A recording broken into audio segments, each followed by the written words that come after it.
I started the stream 1 second earlier. Oh, spooky.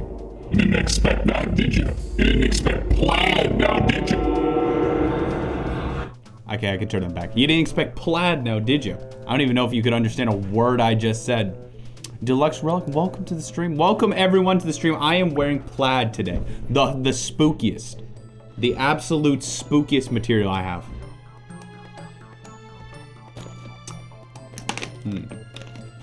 You're good, EX. Jen, thank you for that gift of sub. Thank you. We are 2 subs away from the crappy stream, but that's for a different time. Tonight, I have something incredibly everyone's saying plaid. It looks good, right? Right? It looks good, right? I bought it recently. I thought it looked kind of nice. You look good in plaid? Oh, thank goodness. Oh, thank goodness. My witch ward is going away as I'm waiting for it to be where, like, every Halloween, for the week of Halloween, I just get a witch wart. Every single Halloween. That's gonna be a tradition now. I keep forgetting you have that. Then I should have mentioned it. Why did I freaking mention it? Doesn't matter. Doesn't freaking matter. Get a plaid tattoo. We're gonna have a great time tonight. You want to tell you why? You already know why. We are doing crappy Creepypastas 2021.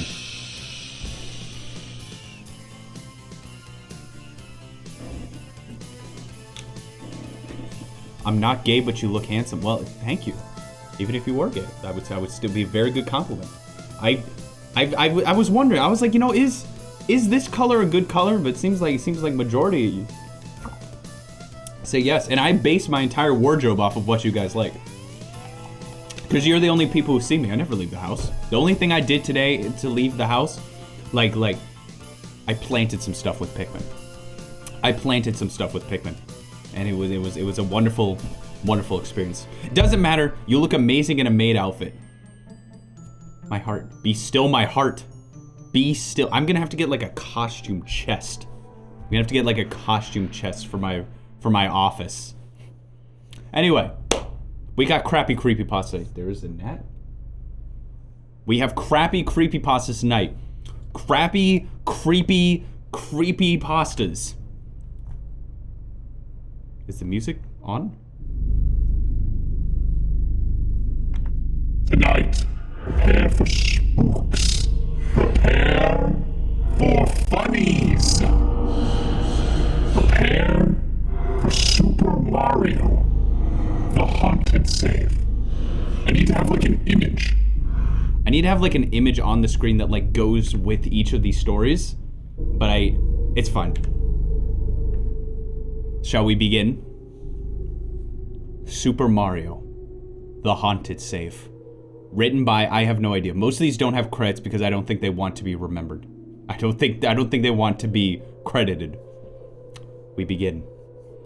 I was bored. I was super duper bored.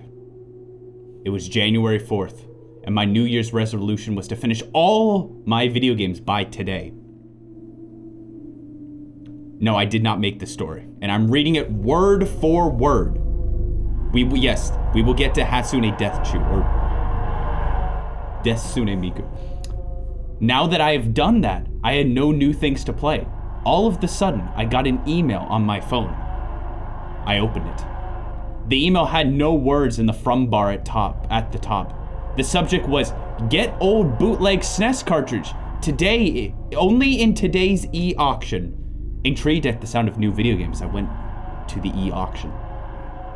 The first few games, I had no clue what they were, so I sort of got bored watching the screen. I was about to close the site when I saw the text saying, "Bootleg Super Mario World" pop up. I decided to get it, and won. 2 weeks later, I got the Super Mario World cartridge in the mail. I was once again intrigued when I saw most of the labels torn off of the cartridge. The only letters that weren't torn off were U, E, R, M, R, and D.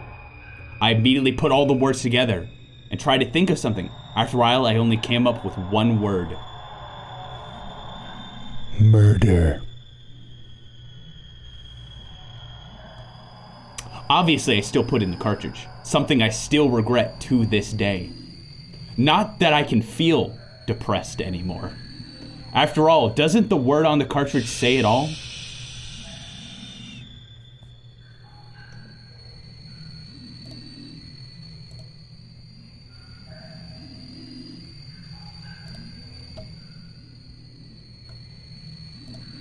I just turned off Silent 64. I didn't think of how stupid that would be. I didn't think of how stupid it would be to have Silent 64 on a stream where the only thing I'm doing is talking.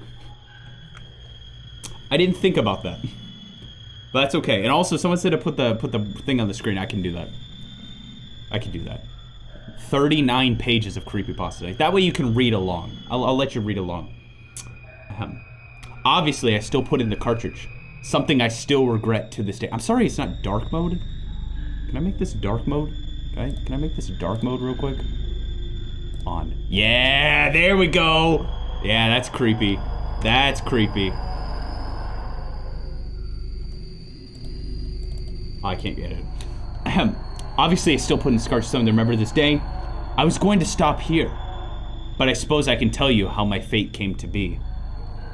After I put the cartridge in, the game started. Everything looked normal, except that the hills and the clouds had a slight reddish tinge to them.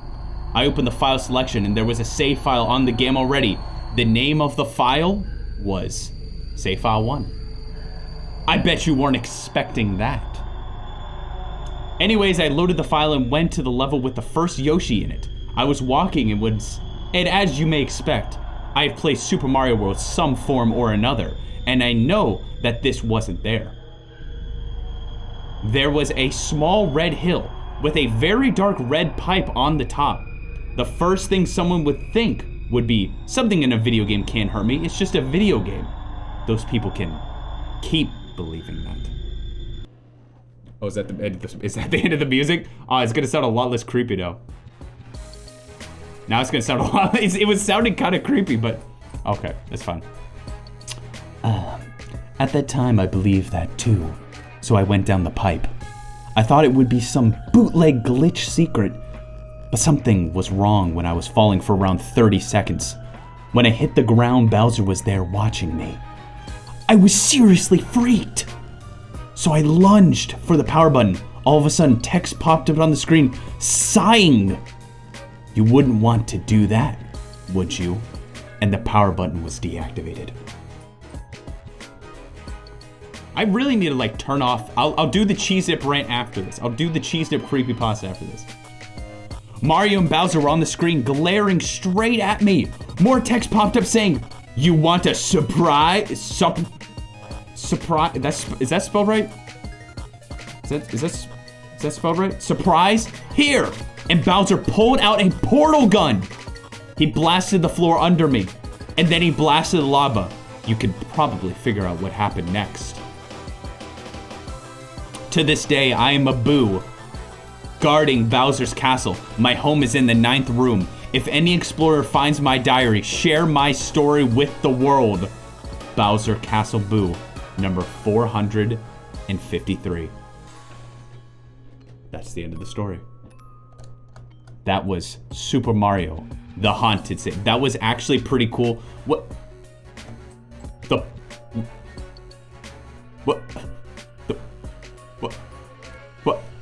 Good start. I'm gonna kind of skip. Oh, I have to do this one. I love Wario Land. I'm gonna be skipping through this list. I'm gonna throw some viewer created creepypastas in too, but I have to play this one. Welcome to I Love Wario Land. If you're looking for an original story, prepare to be disappointed. I was about 8 years old and lived with my mom, dad, and older brother.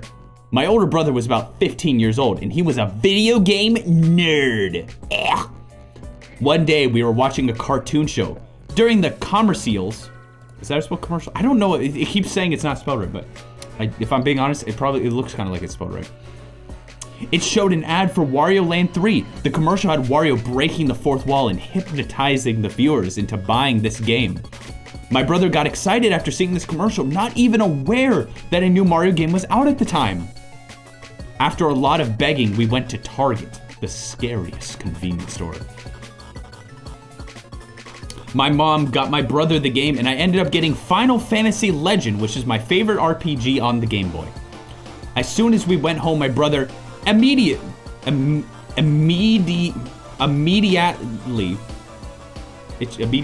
that's how you spell it, I swear, opened the car door and rushed to his room without helping carry in the groceries.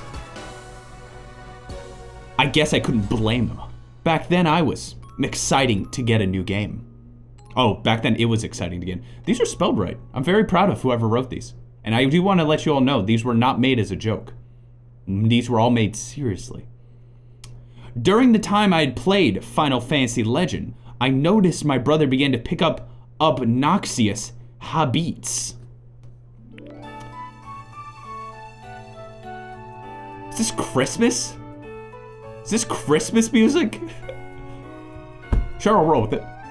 He would rudely pick his nose at the table, and he would eat garlic more often. He claimed that he was Wario. Everyone except my brother laughed. We thought this would be a habit that would quickly die down. Boy, were we wrong. After a week, my brother began to act more like Wario. I noticed my piggy bank had been stolen and my brother's credit card after asking me where it was. After looking for my piggy bank, I finally had the guts to search my brother's room. I found my piggy bank cracked into pieces. My mom's credit card was also laying on the floor. My brother was laying on his bed, scratching his butt. Oh no. What are you doing in my castle? He yelled.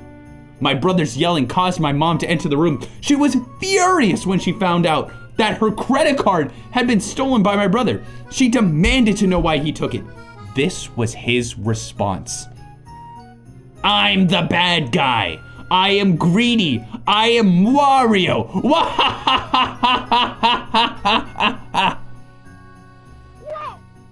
I know. You know, you're not greedy. You're my baby. She cried in tears, as opposed to crying in other ways. I quickly went back to my room because I was disturbed by what I had seen. I ended up staying in my room for a while before getting called for dinner. I went to sit down noticing that Wario hadn't shown up yet. We tried calling, you know what, I need better music. I'm sorry. There we go. We tried calling him to come join us. Eventually he showed up. This time he was actually dressed up as Wario. He wore the yellow shirt and the purple overalls. He had a custom yellow hat with a poorly written W at the top of it. He sat down at the table. He had even worse manners. He ended up snatching most of the food off the table and barely left any for us to eat. He then made a loud burp. I can't do a burp. Some people can do that. I can't. No. And walked off without asking if he could be excused. We were silent. 2 days later, we all got woken up to the sound of our van. Everyone rushed out the house to confront the person who was trying to steal our car. It turned out to be my brother. Over the last few days, he had gained a lot of weight and was sitting in the seat of our car. My dad yelled, "Get out of the car!" That is how it was spelled in the thing. My brother got out and grabbed my dad and pile-drived him to the ground. Blood flew on me and my mother screamed. My brother did an evil laugh getting back into the seat of the van. I'm a Wario! I'm going to win! He said in an evil tone. He then drove off with our van and we never saw him again. I was glad that the nightmare was over. My mom then said 3 words. Oh, I missed! The end.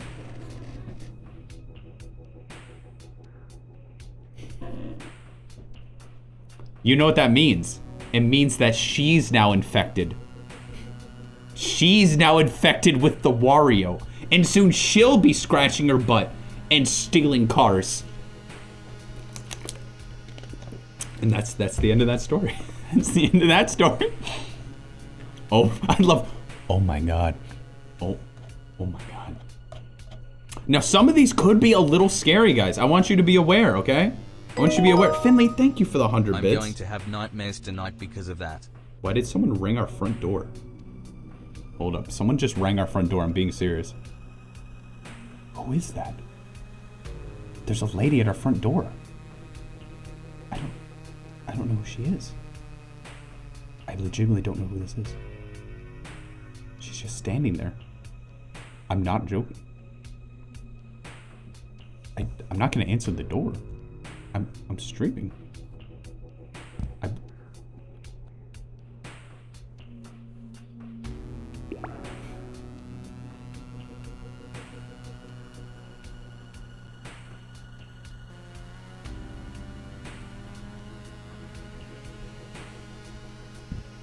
It's Wario.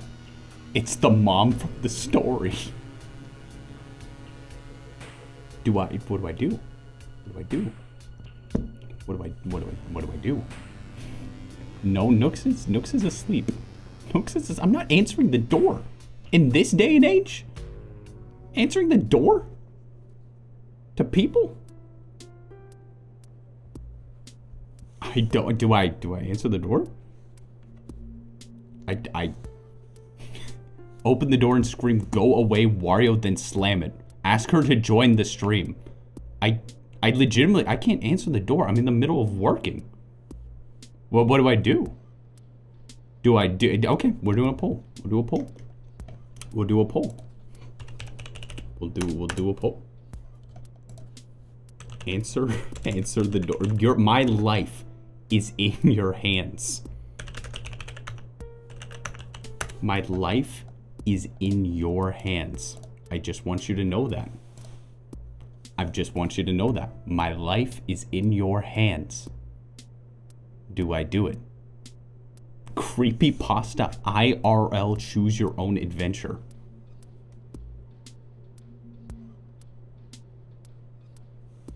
Oh, no, never mind, she left. Never mind, it's too late. I would have answered, it's like, what am I supposed to do? What am I supposed to do? I'm working. This is my job. What am I supposed to do? Open it anyway? Okay.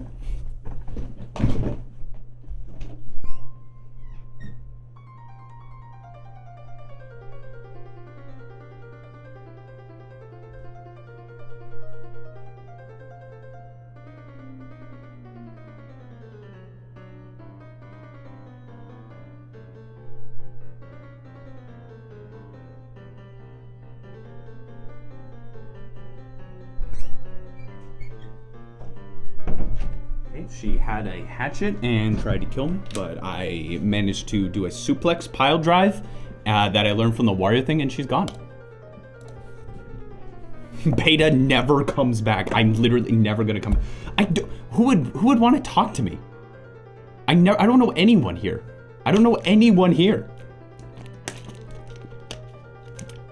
Oh yeah, I do that all the time. I don't know anyone. Like, who opens the door when someone rings it? Like, that's not a thing you do in this day and age. No, she was not there. That's not something you do. Like, who the frick does that? Not this guy. Not this fella. You know what I could have done? I could have just done like the Ring doorbell, like talk through it. That's really, well, normally I would be like, what the frick? But like, after reading the I Love Wario Land, I was kind of scared. And Nooks was just I was gonna say dead on the couch, but that has an entirely different meaning now. She's knocked out on the couch. She's asleep, like dead asleep right now. Maybe she left after she heard. Well, legitimately, I thought she was gonna do a noise complaint because I missed really, really loud. I don't know, but shall we keep on with the festivities? There you go, real creepypasta. What you doing, Ma? Real creepypasta. I need to make sure Oh, here we go. Here we go. Here's a good creepypasta. Here's a good. The mom was the last one in the story too. It was her. It might be. What in before she called. I'm waiting for getting a ring on the doorbell. And it's the freaking police. And it's like, excuse me, sir. Did you scream dough I missed? Did you do that? And I'll be like, no. And then they'll be like, well, okay, have a good day. And then they'll leave. Our next story. I mean, if she wants to talk to me, she can do it through Twitch chat like the rest of you. No one gets special privileges here. I'm just saying. I'm just saying. Cursed. You know what? Why don't I do this scene? No, I feel like I could get a little emotion. This isn't scary. This isn't scary. Ooh, there we go. There we go. Cursed Nintendo 3DS. My cousin Ryan has just told me a few days ago that he got a new Nintendo 3DS. I wasn't really excited, only because he'd probably be hogging it the whole time. So a few days after he told me, I went over to his place to check it out. Believe it or not, he did give me a chance to play it. At first, I wasn't real thrilled about the game console, but after a while, I was really attached to it. I asked Ryan how much a 3DS was, and he told me about $200, but it was actually $300. There was a sale going on at the time, so that's why the system was lowered to such a price. I decided that I wanted to have one as well. So I went to GameStop to sell my old Game Boy Advance, DS, and a few old PC games. I don't think GameStop takes PC games. However, before I could finish, he told me that he had a used one. So I told him to go get it so I could check it out, and he did just that. When he brought it out, I was amazed at what I saw. The 3DS didn't have any scratch marks on it, no fingerprints, and had the regular pen that came with it. It was almost like the 3DS wasn't even taken out of the box. I asked the person how much it was, and he said I could have it for free. I was very happy when he said that, and I instantly said yes. As soon as I got home, I wanted to turn the system on, but it needed to be charged. By the time home got it plugged in, it was around 12 a.m. So I decided to go to bed.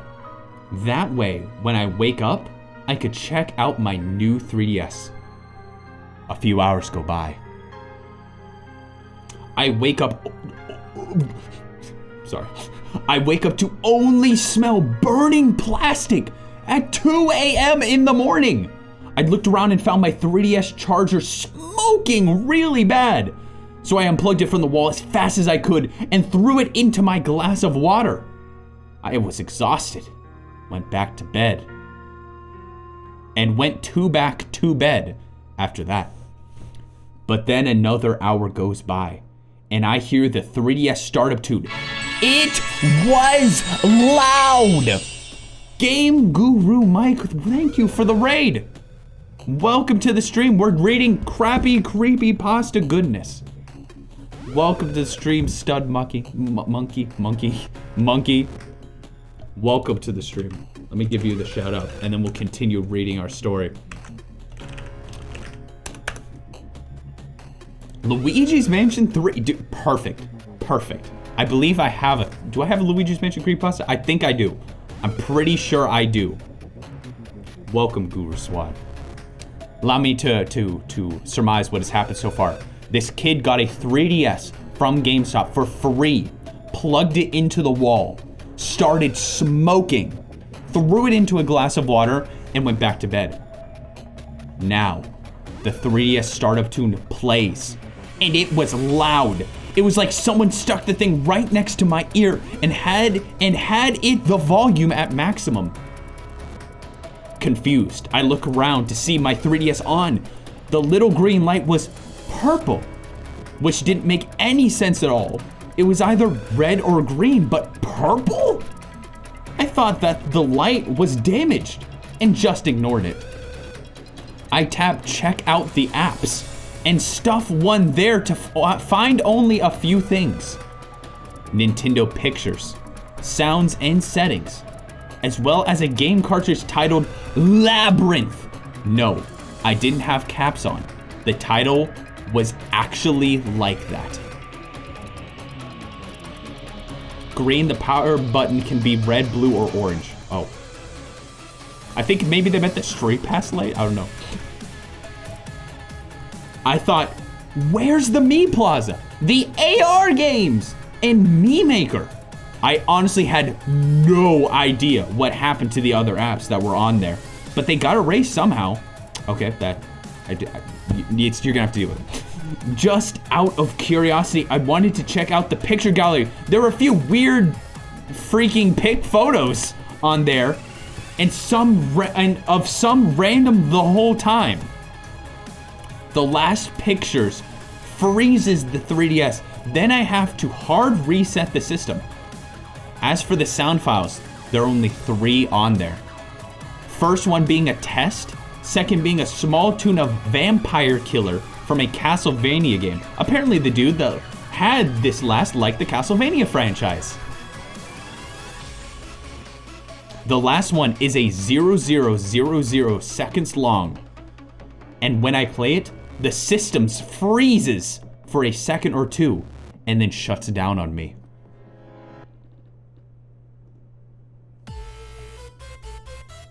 As for this, oh, I went too far.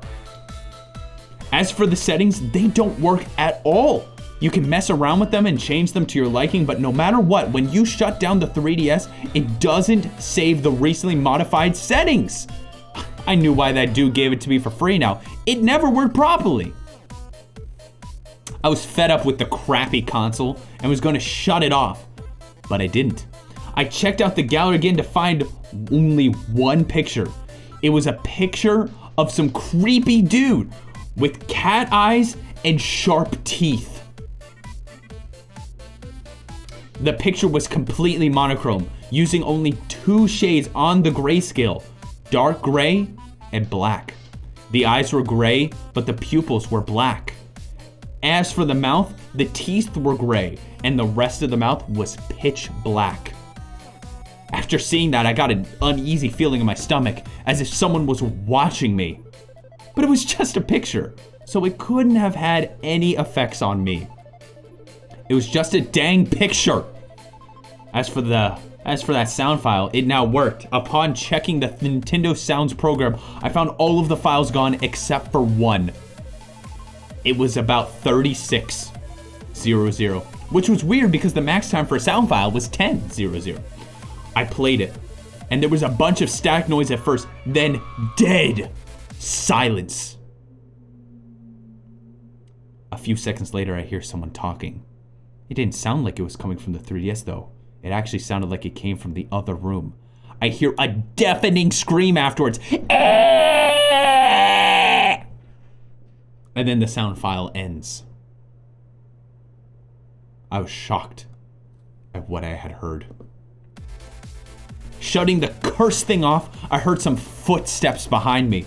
I turned around to see someone with cat eyes and those fangs.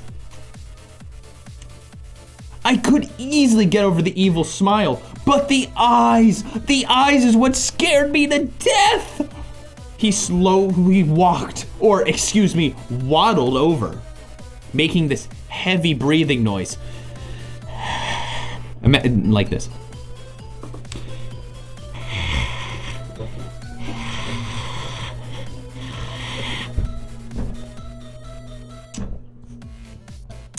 I was so startled by that thing. I couldn't move. It gets right up to my face and then whispers something to me. You may have evidence, but you can't prove that I am real. I screamed, ah! And right when I blinked, he disappeared. A second later, I find myself outside my house, which was burnt to the ground. I stood there, wondering what the Why can't I delete it? I can only highlight it. Wonderful. Just happened. And then I heard the noise of a 3DS startup tune. I turn around to find it sitting there on the ground with a message written on it. You're next. BTW, I didn't have time to check out that Labyrinth game on the 3DS, but I'll get around to it right after I find myself a new home. I will also upload the picture sound files when I get the chance. In the meantime, just remember, if anyone ever gives you something for free, for God's sakes, don't take it.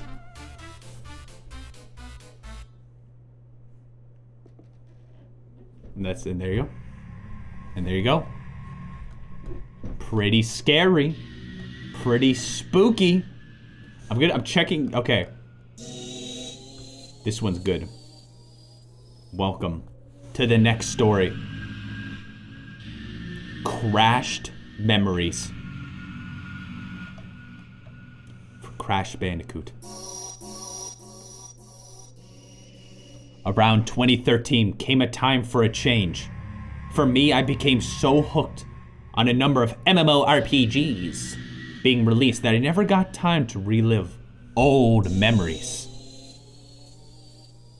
Upon going to sleep, I remember seeing my old PlayStation 1 console laying on the floor, unplugged and lifeless. I wasn't feeling tired at the time, so I decided to get it running and take it for a whiz. I don't think that's an actual saying. Take it for a whiz. Take it for a whiz. I don't think that's an actual saying.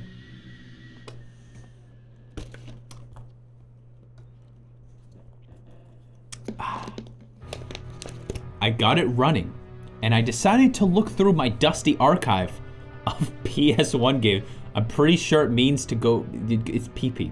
He's gonna go take a whiz. Yeah, that means to go pee.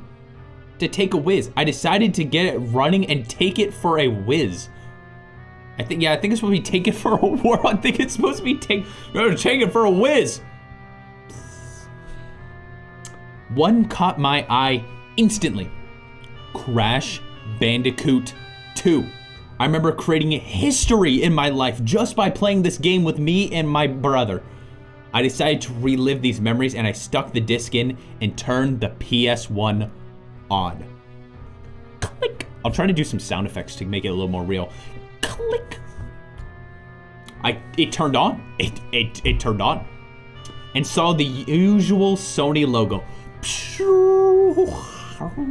Seeing that sent excitement into my body. Never have I been this nervous to going back to an old game like this. I waited, and I saw the usual credentials for CB2, as well as the title screen itself. I checked if my old save file was still there, and it was. I loaded it to see there I was up to. I was at the fourth world hub. Seeing as none of the levels had been touched since I last played it, I jumped into the first level in the area, hanging out. All was normal in this level. Nothing had changed. Nostalgia was in the air, and it felt good. I went through dodging the obstacles on my jetpack, then finished the level. Having trouble on that level before remains a mystery. Maybe I must have gained experience from all those MMOs. The big hello, welcome. But you've come just in time. The second level in the hub was digging it. This level seemed different from when I last played it. Many of the characters seem to be having texture glitches or something. They looked sad and slightly discolored. I said to myself, there were definitely textures glitches. I continued through the level. Seemingly odd, the enemies did nothing. They just stood there. I blamed the age of the console, and the game itself. I beat the level with no problem, because I'm just that awesome at video games. I like how they keep saying that they beat the level, no problem. Oh, I was so good. It was a fourth world, I was so freaking good. This is a pro freaking gamer right now. This is a pro freaking gamer. The next level, Cold Hard Crash, started to worry me. The snow was grayish. The ice was dark red, and the enemies looked demonic. This was not the song that was... This was not the song that I hold up. No, give me 1 second. There we go. There we go. I'll go back. I wondered why. Was my original copy of Crash Bandicoot 2 been replaced with a bootleg?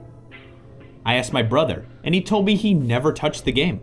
I believed him, because he would never know how to modify games. Anyways, I went through hell to get to the bonus area, but instead of going to the bonus area, I was warped back into the warp room.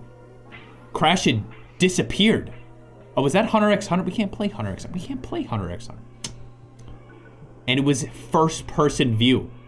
I was then greeted by Cortex, who had an evil grin on his face.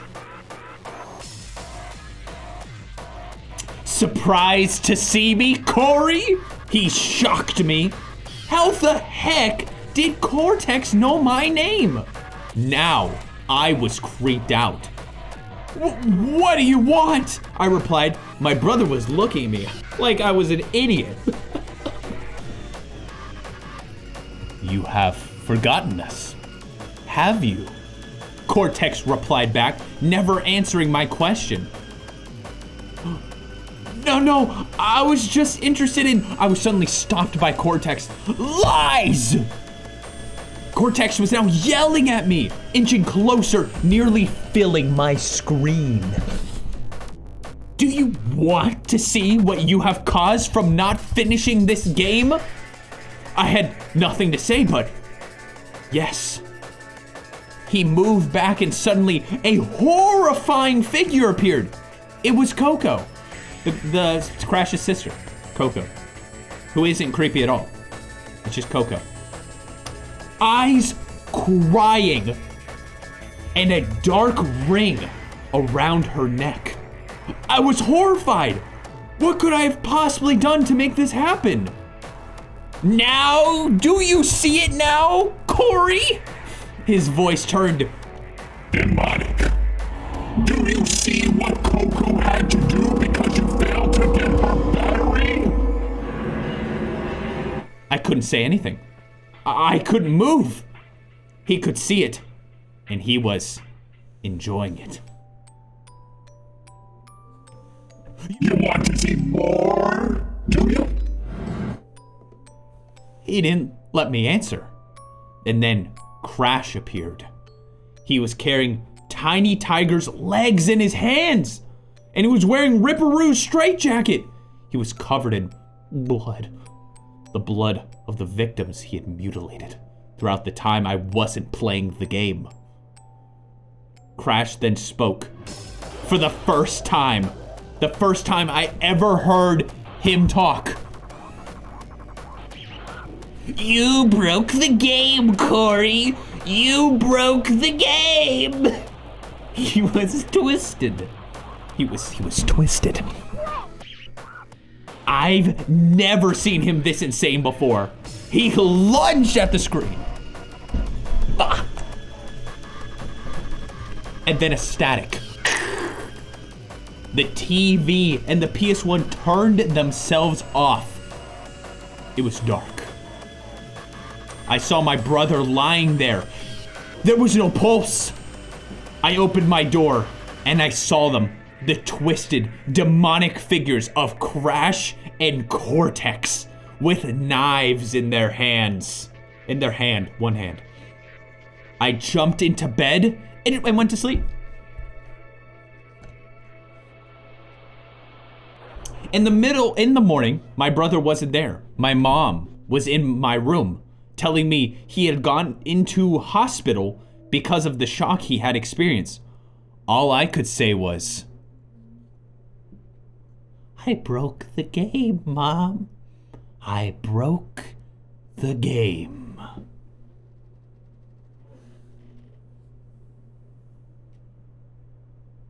The end. No, wait, that's not Hunter x Hunter, that's Monster Hunter. Haha, what an idiot. Finish your games. Finish your games. That is all I'm saying. Finish your games. If you don't, they'll kill you. Oh, they've got knives. They killed my brother. I'll just go to sleep. I'll just head to sleep. I want to read you now one of the viewer creepypastas. This one was written by Pikachu PhD, entitled Larry the Demon, a creepypasta from VeggieTales. It's a short story. It's a short story, so let us begin. You know, by the way, Larry the Cucumber. Hold up. I've got an idea. Hold on one second. I've got a fun idea. I've got a fun, quirky idea. Hold up, I got a quirky idea. 1 second. Quirkiness activating. Extend displays. There we go. Keep changes. There we go. Okay. Let's do scene 3. Here we go. 1 second. VeggieTales. Scary. Quirky powers activate. This is what I wanted. This is exactly what I wanted. Perfection. Prepare to be even more spooked. That's not the right screenshot at all, actually. That's not the... Where the crap did I save this photo? There it is. There it is. And full screen projector. Here we go. Let us begin.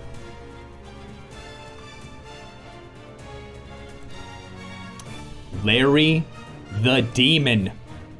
Let us begin. I need spooky. I was at a yard sale one day, and I saw an old man. He smiled at me and said, "It's free." I never would not take in a free game. He gave me a VHS copy with duct tape on the front. It said VeggieTales in red ink. I went back to my house and put the VHS in. It was normal for a bit, but then I saw Larry the Cucumber with hyper realistic blood. Then he took a knife and sliced up Bob the Tomato. Then he looked at the screen with the captions, and the caption said, "You're next." And then it showed Bob on a turkey sandwich on a black screen with music playing very creepily. I was really scared, so I turned off the screen. But then I saw a giant Larry the Cucumber with hyper-realistic bluid eyes. He fell through the roof, and then he ate my mom. And I screamed because he ate my mom. And that is not nice. The end.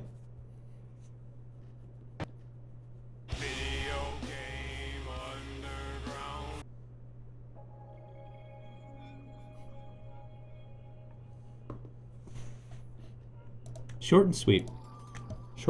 Just short and sweet. A good short and sweet story. Thank you, Pikachu PhD. That was lovely. That was lovely.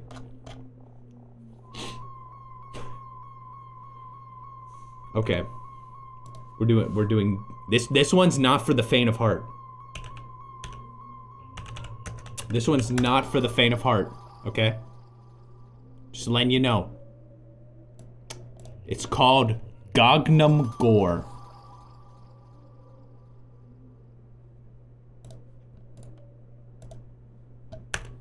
It's very spooky.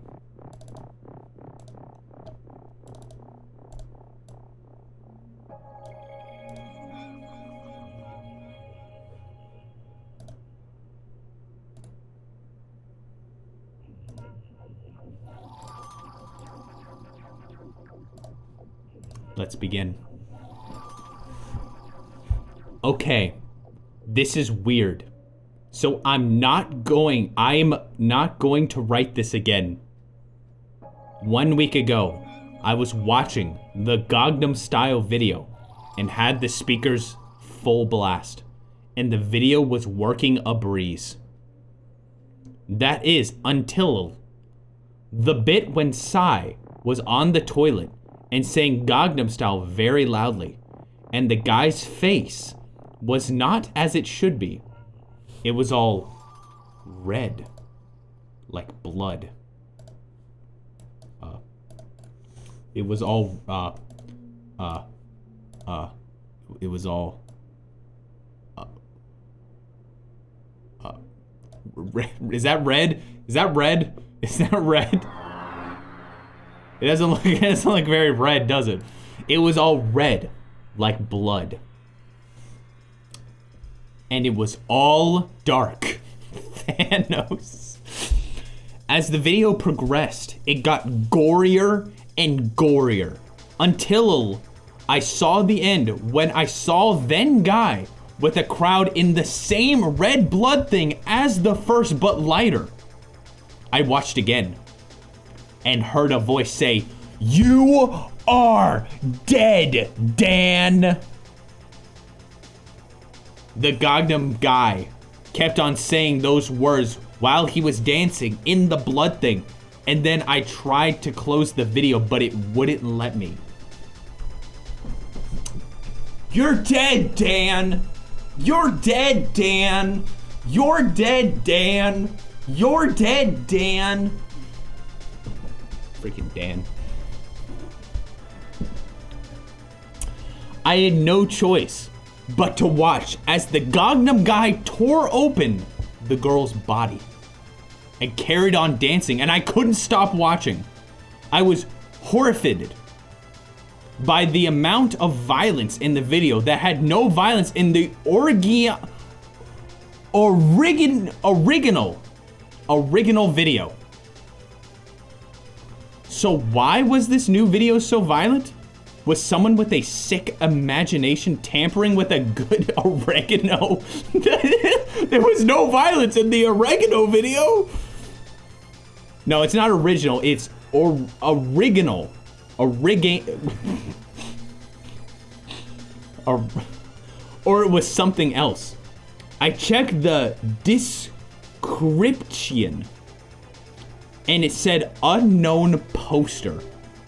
So I am really scared now about that video. Ah! That's how it ends. Quite literally, that is how it is. It's literally just, I'll show you.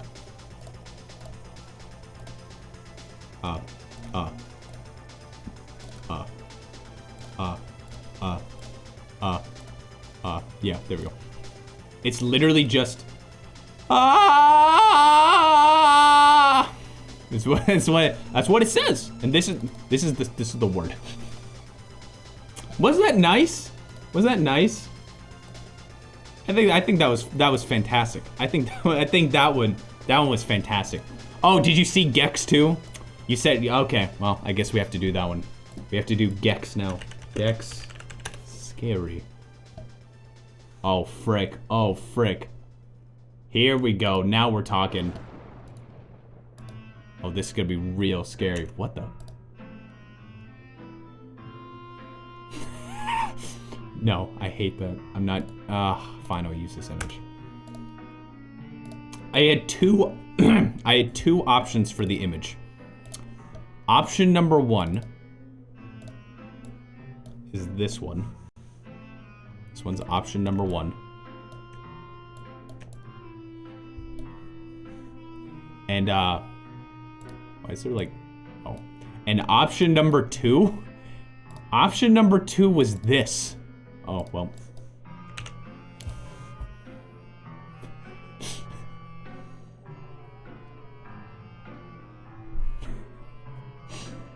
But it's actually kind of creepy looking. It's kind of creepy looking. Like, I'll just do this part. I'll get rid of the Pickle Rick text. It'll just be this part. There we go. That's good. That's good. That's good. I've come just in time. Welcome, Wick. Gex 2 Enter the Gecko Glitch. The Creepypasta. Why, hello there, friend. I am Orion5185.exe, and this is my experience of Gex 2 Enter the Gecko. Yes, I know what you are thinking. I am a teenager who wanted to play games and I shouldn't have had my friend GH Rockotron 3000 do something for me, but the consequences was severely dire. That was one sentence. It was one sentence. Oh, is this the one that was really funny? There's one that just like every 10 seconds is a curse, and I left it in just so I could do every time.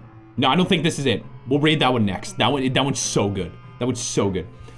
I remember when I booted up the game, there was no single problem with the game at first, and that's when crap had hit the fan after I got some remotes, and mind you, I had yet to beat the first boss, whom were the Tiki Bros. As soon as I had gotten out of a level, the music was messed the heck up. Written exactly like that. Messed the heck up, and when I went to retrieve the last remote from the first tune level, the level's name was out of tune. The mission was to whack 5 purple mushrooms. When Gex was about to enter the level, the game, not lying, froze. I was mad. Then I had gotten an eerie sight. Gex was looking straight into my and Rockotron's eyes. To top it all off, the Toon TV level warp television was also doing the something. The music ended in a high-pitched sound that kept going on and on until I turned off the game, but the image we had saw haunted us for a while. The end.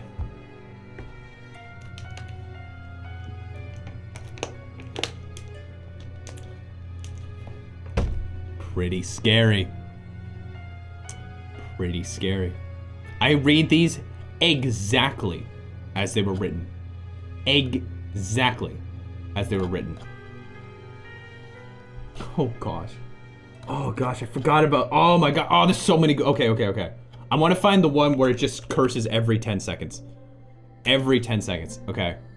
Here it is. Oh no, oh this was, oh my gosh. I was gonna save it, but I'm gonna do it now. Jimmy Neutron, Boy Genius, the video game creepypasta.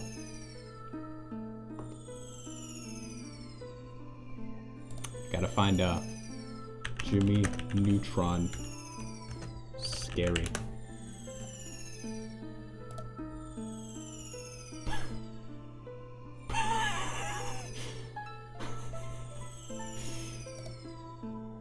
I like this one. I like this one a lot. Oh man, oh I've got 2 options. I got 2 options. Oh man, okay. Here, help me again with this one. Option 1. Why, oh, it's got a filter on it. Oh. Option 1.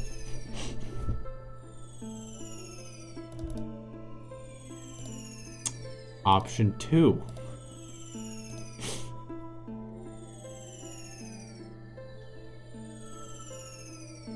Two? You like 2? You like 2?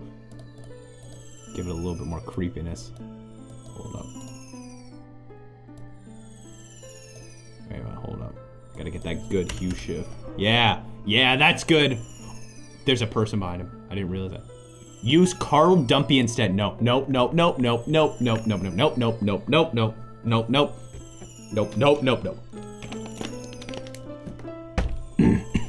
This doesn't look like a creepypasta. What is it? Allow me. Jimmy Neutron, Boy Genius, the creepypasta. Let's begin. Can you read the Super Monster Super? I don't even know what that one is. I think I've got too many creepypastas already, if I'm being honest. I think I have too many now. Because I've got 40 pages to read through. One day, I was bored. Like every day. So I looked up Jimmy Neutron. I discovered a game, Jimmy Neutron Boy Genius. Then I remembered the game when I was a child. The controls and sound bites. So I downloaded it from a third-party website where you can download ISOs of games. When it was finished, I burned it to a CD. I hastily wrote, Jimmy, on the Memorex. and put it in the computer. Piracy does not pay. Jimmy's gonna freaking mess you up. I installed the game to my computer. I clicked on the icon. It was glitchy. The THQ logo was flashing across the screen, switching back and forth to my desktop to the THQ logo. I did the Control-Alt-Delete on my computer. I ended the task and restarted the game. It was normal. I skipped the crappy cutscenes and it led to the main menu. I clicked New Game. There was a cutscene with Jimmy conversing with Carl about some stupid neutrons or other crap. I paid no attention. I started to adventure through the laboratory and skipped all the other crap. I ended up in Jimmy's neighborhood. I walked around and did the objective where you collect 2 red neutrons. I then entered Jimmy's house. Then things started getting very weird. That weird music started playing in the house. I don't know what they're referring to, but wait, he burned it to a disk to install it on his computer. Yes, yes. That weird music started playing in the house. Hold up, Jimmy Neutron.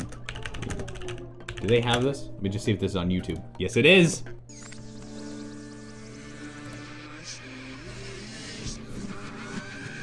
I went up to the piano. It made a very bad soundbite of someone banging on the piano. It wasn't normal. I remember as a child going across the piano a bunch of times to hear all the keys being pressed in ascending order. I walked upstairs. Each step I took, the music became louder.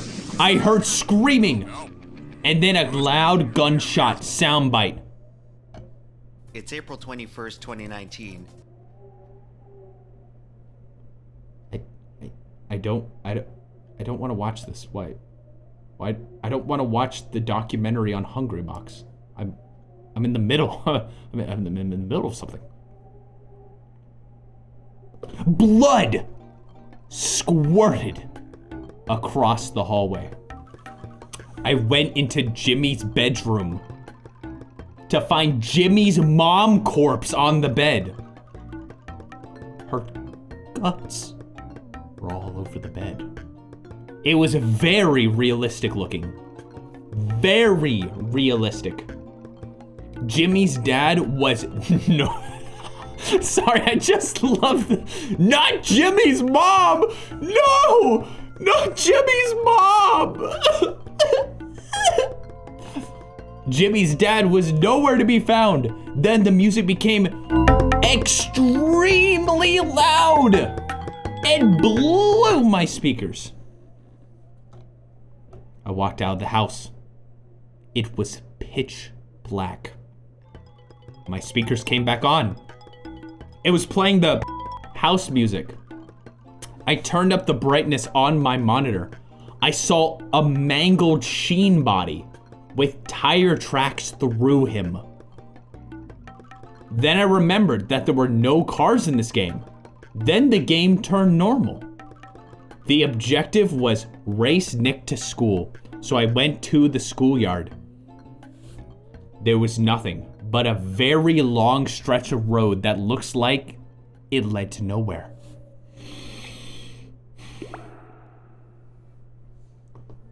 For those of you with weak constitution, you might want to mute for the next 30 seconds. I was on my scooter. I drove across the road, which felt like hours until I found something. Nick was standing in the middle of the road with a blank expression. I walked up to him. He turned around facing the other way. He didn't move any muscles. He just shifted backwards. A telephone appeared and I went into it. A world appeared saying, "Don't do it." I went into it. I returned into the neighborhood. The objective was kill Carl. I went inside Carl's house, which wasn't a normal function in the game. Jimmy pulled out a knife in a horrible cutscene and stabbed Carl in the throat and pulled out his esophagus. If I'm being honest, I don't even know if that's possible. I don't even know what an esophagus is, if I'm being honest. Jimmy pulled out a knife. Then the credits showed up. I deleted the game from the hard drive. I never played that game ever again. That's the end of the story. It's the throat tube. Jimmy pulled out the throat tube. Okay, you can, for those of you with the constitutions, you may now return. You may now return. Whew, that was a close one. Piracy is no party. Oh gosh, oh man. Okay, I've got, okay. Hold up. This one, okay. Oh no, this one's too good. I have to say, okay, we'll do a viewer made one first. We'll do a viewer made one. And then we'll get to it.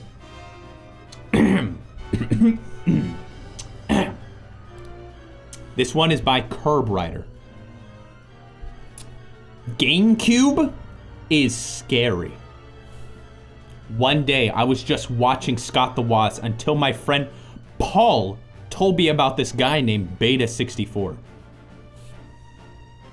I went and saw his video on Super Mario Sunshine. I started watching it. I watched it with my friend Dave. We started watching it on my PlayStation 4. We started watching it and the screen went black. I haven't read this one. There wasn't a video. We were very sad. Dave cried. I was still inspired to get a GameCube and a copy of Super Mario Sunshine. The GameCube was red. That was weird. I don't think there is a red GameCube, but whatever. When I opened my Super Mario Sunshine box, it was red. I thought it was fruit punch, but boy was I wrong.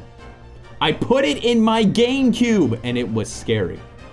I was playing the game, but my power went out. However, my GameCube stayed on and Mario on the screen had bloodshot eyes.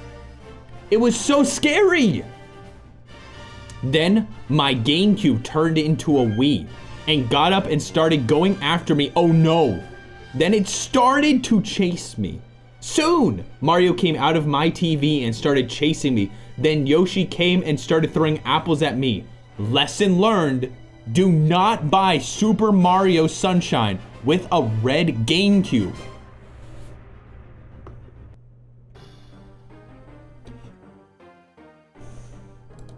There you go. Thank you. Thank you for the lesson. It's a reference to Do the Big Red, one of the best creepypastas that's ever existed. I think someone's gonna really like this one. I think someone's gonna really, really like this one. Cars 2003, the test screening.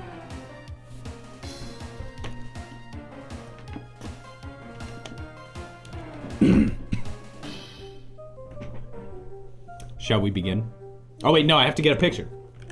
Creepy Cars Lightning McQueen. Yo, I have to look at a lot of scary pictures. I want a Katamari creepy. Oh, okay, that was actually kind of creepy. Oh my gosh, ew. Ugh. There we go, this one's perfect. This was very perfect. I'm gonna have so many weird images on the desktop now.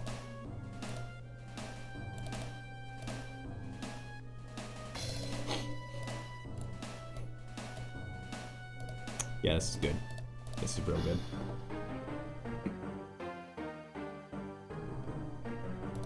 Shall we begin? This is a true story.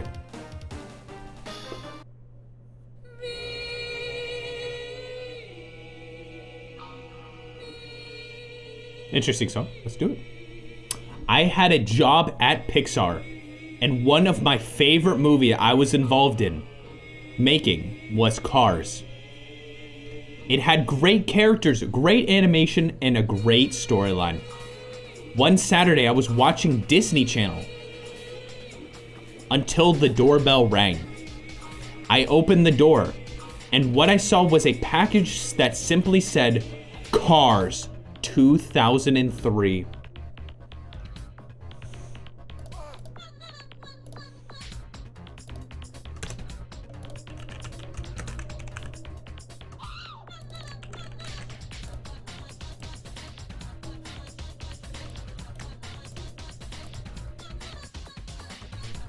Is this crappy or what am I watching? Oh, it's crappy. Oh, it's crappy. I assumed it was sent by Pixar as a sort of gift. I was puzzled why it said 2003 on there. Last time I checked, Cars was released in 2006. I opened the package and what was contained was a Lightning McQueen toy and a disc. I decided to pick up the disc and put it in the DVD player. As for the toy, I put it on my desk. I went back to the couch and watched the film. What popped up was the Cars logo, only in a black and white tone. And underneath the logo, it said, Test Screening. The movie started off with the final race of the Piston Cup season. It cut to Lightning McQueen, the King, and Chick Hicks Racing. Is that actually his name? I did not remember his name. Chick Hicks was his name? And then I realized something. The film wasn't being animated with CGI. It was live action, so it looked just like that photo. I doubt that is a very good coincidence. It looked just like that photo. They did animate the faces of the car though, kind of like season 12 of Thomas and Friends. Y'all know season 12 of Thomas and Friends, right? Exactly like season 12 of Thomas and Friends. Oh, thank you, Ho, dude. I appreciate that. I have absolutely no idea what season 12 of Thomas and Friends, and yo, that was my season. The cars also look different. The King was not a Plymouth Superbird, but rather a Dodge Dart. Chick was a Buick Regal, and Lightning McQueen was a Gen 4 NASCAR stock car, mainly the Ford Taurus variant. Remember that. Picture that in your mind. Then we'll continue on. McQueen had the lead, and then Chick caught up and slammed him, causing McQueen's left rear tire to pop. The King caught up as well. The racers ended up in a three-way tie, and to determine the winner, the three racers would have to go to Daytona. Oh, I forgot to mention they use real-life tracks as well. The next scene cuts to McQueen and Mac. McQueen said, Mac, how does lightning sound? Good job, Mac, we have to get a Daytona before Chick does. That sounds about right. That sounds about right. Mac then replied, I know, boss, but what if McQueen then interrupted Mac. No time to talk. Let's just keep going. McQueen said selfishly, no need to be rude, Mac said. And then he drove away with McQueen in his trailer. McQueen seemed a bit more selfish than he was in the actual film. Remember, it's very selfish to say, let's get going. That's very selfish. Never say that. The next scene goes to Mac stopping at a nearby truck stop. Mac detaches from his trailer and then goes to the wash because there were bugs in his grill. McQueen decides, this is just a fanfic. This isn't even creepy yet.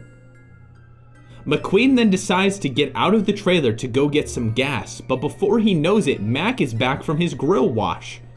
McQueen tries to get back into the trailer before Mac could move, but the trailer door is locked. Mac then leaves the truck stop without noticing McQueen isn't inside his trailer. McQueen then speeds out of the truck stop to go find Mac, but then he takes the wrong route. The next scene cuts to McQueen in the middle of nowhere. He then thinks Mac is on the interstate route and decides to go the other way, which actually led to Radiator Springs. McQueen then passes by Sheriff, who wakes up to the sound of McQueen whizzing by. Sheriff then speeds off to chase Lightning. McQueen crashes into many buildings and cars, also wrecking the road in the process. He then crashes into Flo's V8 Cafe, remaining unconscious. The next day, McQueen was parked in the impound lot. Mater then came, but instead of giving him a friendly welcome, he tows him off to the courthouse. The cars that lived at Radiator Springs were really unhappy with McQueen. Then Doc Hudson comes in. He tells McQueen to get out of the town, but then sadly comes to tell Doc he should fix the road.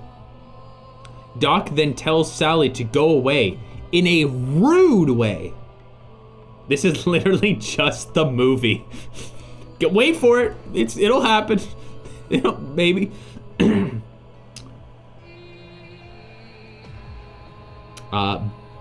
McQueen then leaves Radiator Springs. But little did he know that Doc was hiding behind the Radiator Springs sign. And there was a cliff near the sign. McQueen then speeds by the sign, just in time for Doc to shove him off the cliff. And the screen went to black, but there was audio still playing. And the audio was of lightning screaming in pain violently.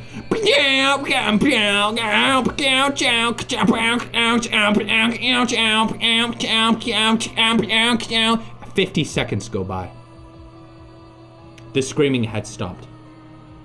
The screen then cut to a faceless McQueen, which would basically just be a car. It's just a car.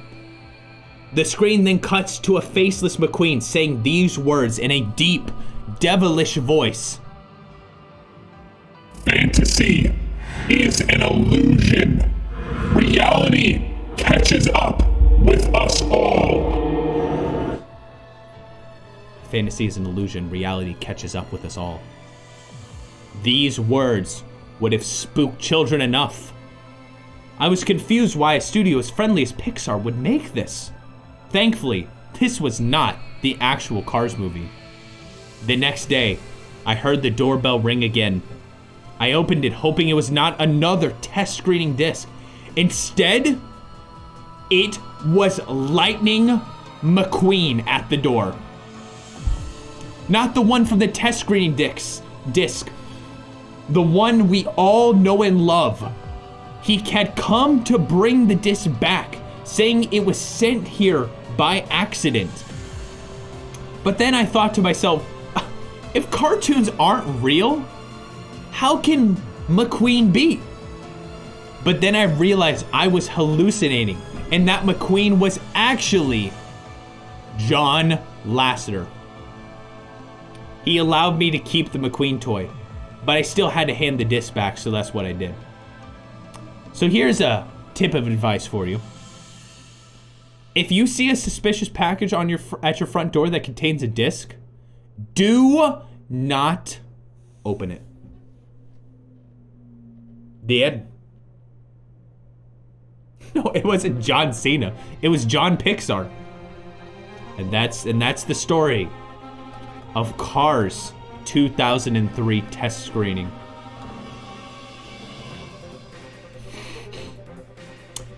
Next, we have a new story for you. Don't take free things. Don't. Here we go. Here we go. Our next story.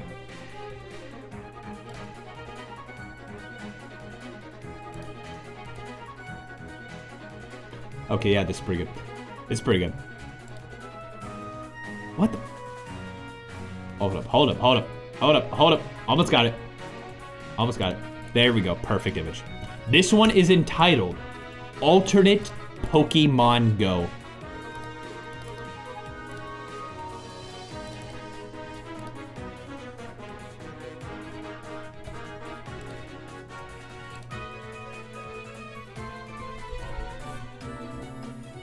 Shall we begin? So, has anyone not heard of Pokemon Go? Has anyone not heard of these crimes that is going on? Well, I am going to explain what is really going on. A bunch of criminals grouped together after Pokemon Go was popular. They created a game exactly like Pokemon Go. Something else was in the game. If you played the game for a while, depending on who you are, basically an hour, then you will be in some trance that forces you to go in front of a car or get stabbed by natural disasters or jump off the roof. It depends on what's closer. Someone had reported that they have seen bodies laying in a street of Manhattan.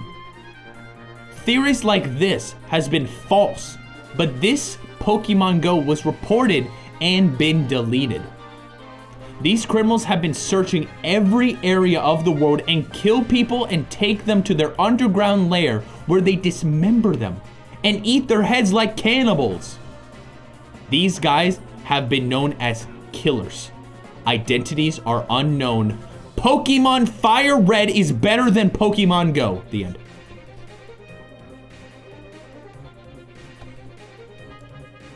That's real. That's actually how it ends. That is actually how it ends. Pokemon Fire Red is better than Pokemon Go.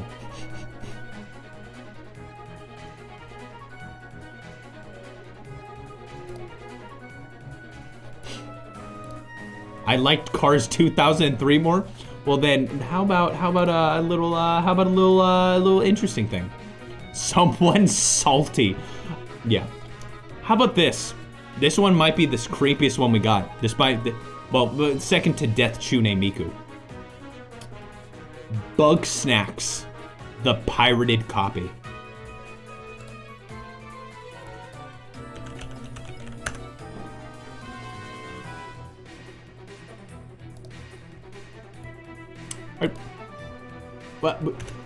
Okay, I googled Bug Snacks scary, and the first thing I got was Games Radar wrote an article that said Bug Snacks is one of the most unsettling games I've ever played.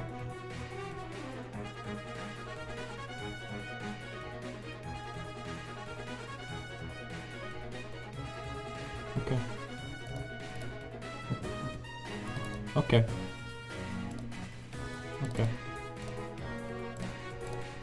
Welcome to Bug Snacks, the pirated copy. Hi, my name is Sophia. You probably know me, and I am a huge fan of Bug Snacks. I wanted to get the game one day, but I didn't have the money, so I bought it off the Epic Game Store without telling anyone. Well, then that's not pirated. What the then that's not, you paid for it, then it's not pirated. What? The whole story's ruined. What are you talking about? I'm gonna reread. I'm gonna reread that. Hi, my name is Sophia. You probably know me, and I'm a huge fan of Bug Snacks. I wanted to get the game one day, but I didn't have the money, so I bought it off the Epic Game Store without telling anyone. What the crap? Then, when it was done, I booted up the game. It started normal with the opening cutscene 2 weeks early video and the scene with Clumby. That's actually just not piracy. That's just called buying the game with your mom's credit card. Then I got to the Flavor Falls, which is normal. Philbo was lying on his back in pain as usual.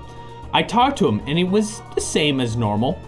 Then I caught the Strabby, and then 2 more and a Roodle and fed them to him. But then when it was time for him to say, "You're the journalist," he cut himself off and said, "Wait, you're no journalist. You're a pirate!" I was shocked. I was surely no pirate. But Philbo knew my ways. I didn't pay because I had no money. Philbo then got mad and yelled at me. He said, "If you wanted this game, then you should have bought it with your own money. I don't care if you had no money or not. It is illegal to buy a game without paying for it. Now look what you did. I'm going to take you to the expedition team, and they are not going to be pleased with your devious actions, stupid pirate."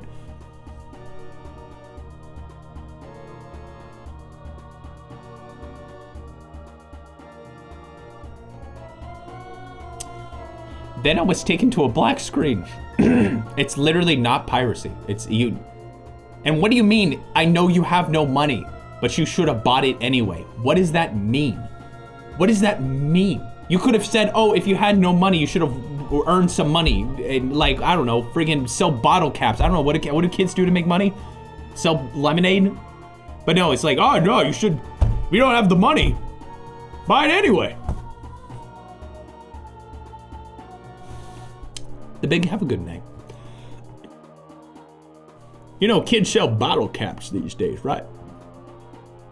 Then I was taken to a black screen with all the grumpuses looking angry at me. Soon a purple grumpus with white hair stepped up to me and started throwing insults at me.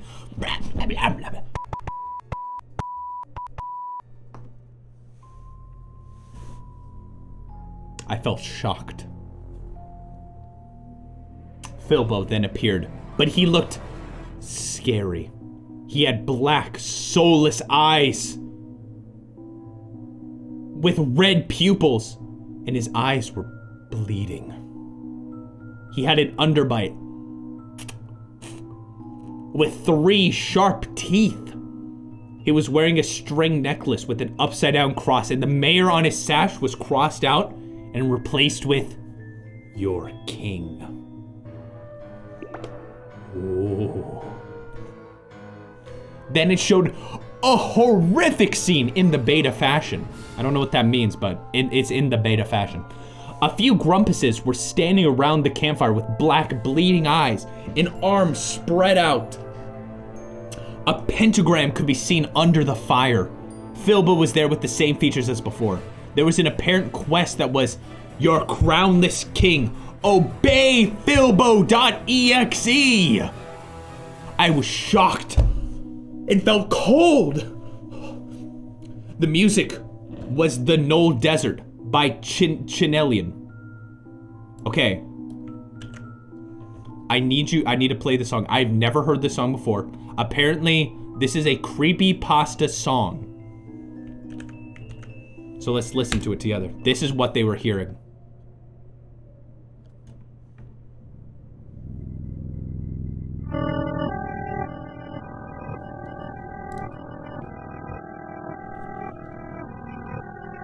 The music was The Knoll Desert by Chinelian.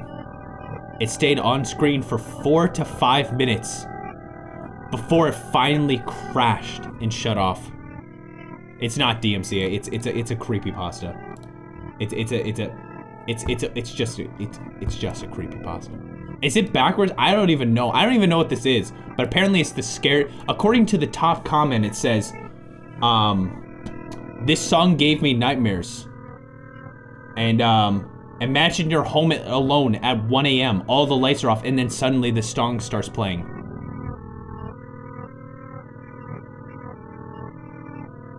Is this creepy? Let me ask you, is this creepy? No. That's what I thought too. This is creepier. The Yoshi Woolly World OST. I felt cold. I reported it to Young Horses and never bought games without paying ever again. The end. Let me re-say. I'm gonna say it one more time, word for word. Sullivan Suicide. I want you to hear these words from the Bug Snacks creepypasta. I want you to hear these words. I never bought games without paying ever again.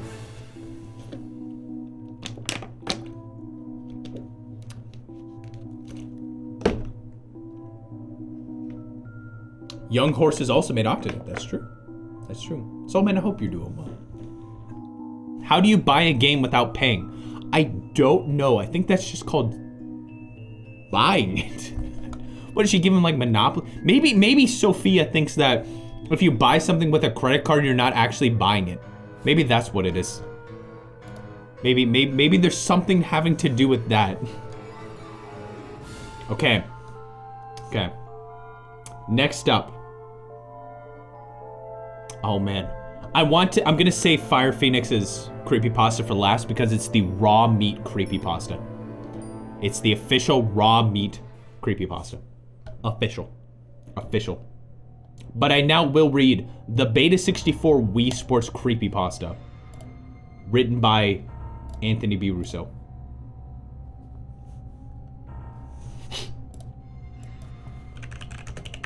1 second.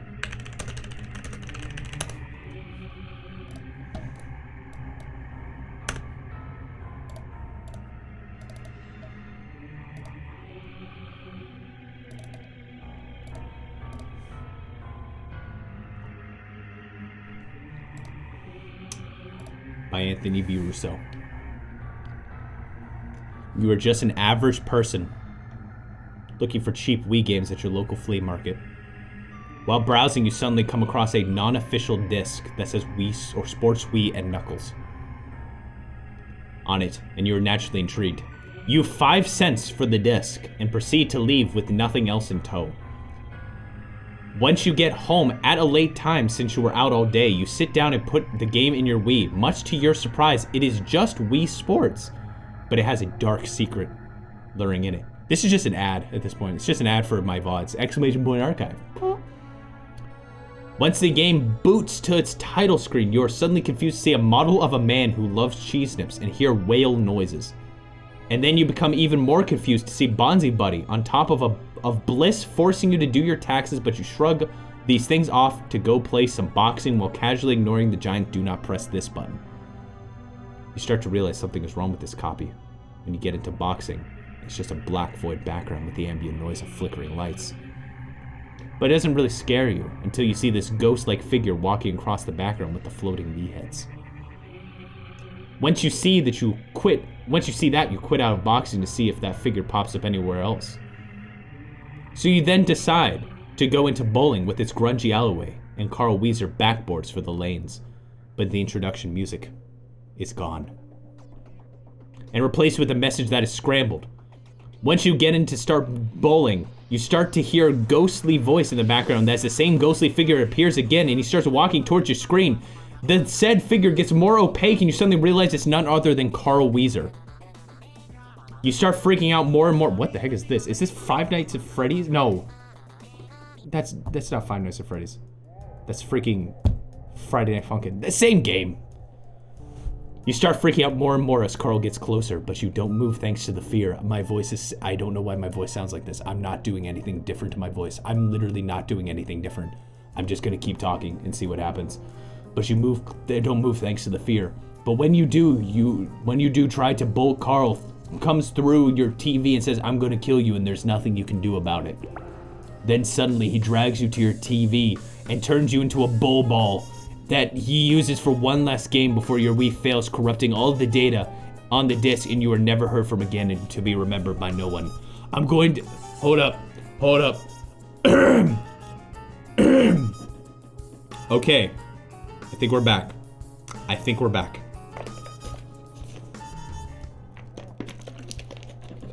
I have no idea what happened. Yeah, the worst... You're trapped forever and you die, but the worst part of it all...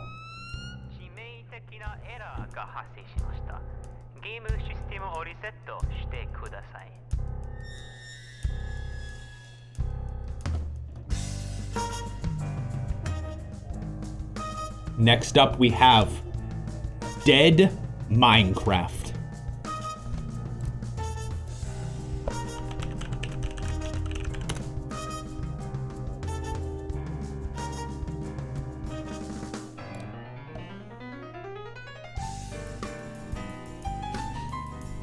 Okay, I'm trying to figure out what the best one is. This one has nothing to do with the story, but I think it's kind of funny. I think it's just kind of funny. It might, yeah, we'll just see what you think.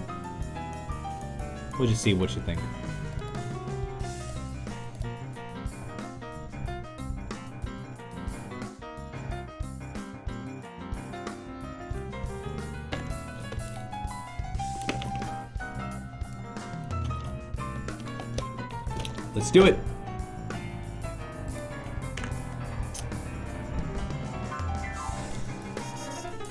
This is so, like, good. Why is this good? Why does this music sound good? I need something creepy.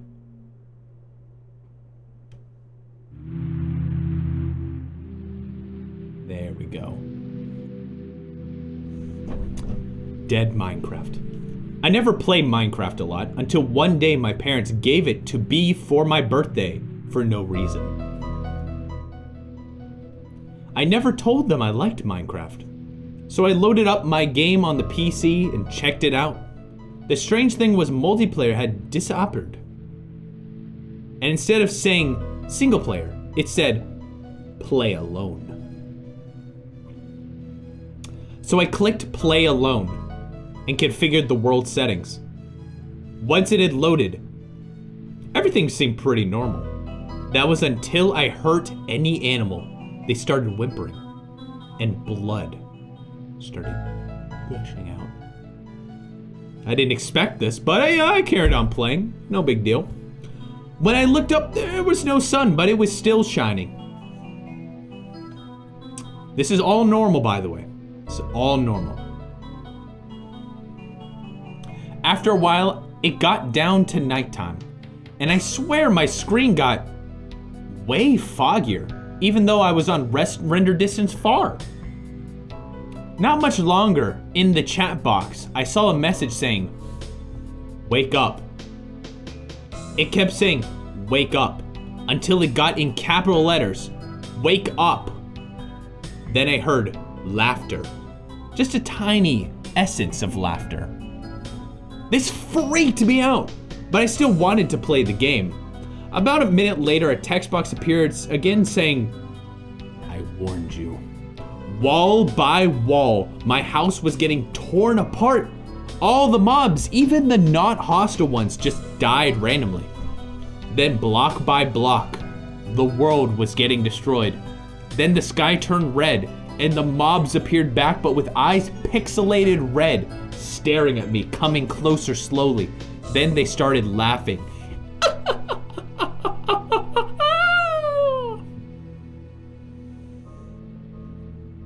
The laugh was only a mad person's laugh, though. Then one last text box appeared. "You're still asleep. You were always asleep." Somehow I was on F5, and my face was gauged out. Eyes and arms chopped off. The shock in my eyes. I don't know how the computer done it, but I must have fainted. Because when I woke up, it was noon, and the messages were, "The nightmare isn't over." I had an urge to smash the computer, my hand burning up. Although the scary part was the computer did turn off, but then appeared back with bold red writing. "Wake up, wake up, wake up, wake up, wake up, wake up." It kept saying that over and over. I felt a wave or creepiness. And that is how my tale goes.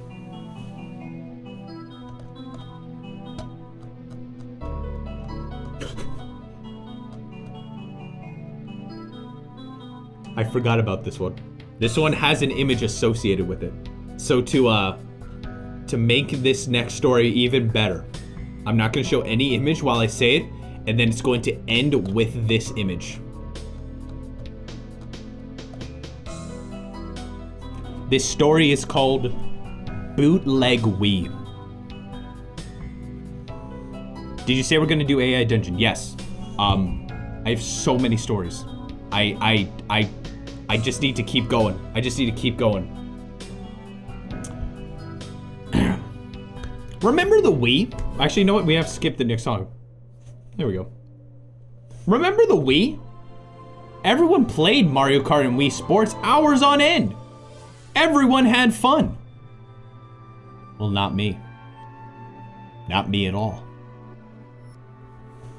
A few years back, my Wii broke down after destroying it after some Funky Kong racer destroyed me in Mario Kart. I was so dumb. So I decided to buy another for a replacement, but it was expensive. I was flat out broke. So I decided to look on eBay for a cheap Wii, and I found a Wii that was on sale for a whopping $20. $20 for an entire Wii system with Mario Kart Wii included. That's what the description said.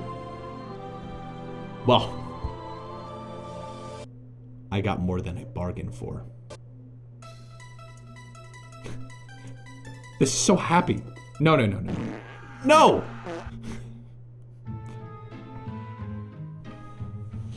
After a few days, the console arrived, but it was like a bootleg that looked nothing like the Wii. After scrolling through tons of games in Chinese, I found the only English game. Mario. Just Mario. Out of sheer curiosity, I decided to click the play button without hesitation. It turned out to be an emulation of the original Super Mario Bros. Or so I thought. So far it was super fun, jumping on Goombas and Koopas and collecting coins, but something didn't feel right. The sky in the game just became darker and darker. And a pile of dead Koopas and Goombas in a pool of blood showing up out of nowhere. It was impossible to move. The camera just zoomed into the pile slowly and slowly. It zoomed in so far that I saw the tears of all those Koopas and all those Goombas flat. Very, very flat. Some text just appeared out of nowhere and said, "You did this. You are the real monster. You never learn. You clearly see the blood, the tears. Will you continue playing? Yes or no?" I clicked no because I just wanted to play Mario. You monster. You know nothing. The pit then continued to zoom and zoom and zoom. I tried to exit and turn off the console, but I had no luck. Soon, after all that, Benenzo, flat, flat, and flat. Soon after all that zooming, a picture faded into the screen with a Mario mascot in a dark forest with white text saying, "Oh, hold up, hold up, hold up. This is the point. This is the point. This is it. Hold up, hold up, hold up, hold up, hold up. This is it.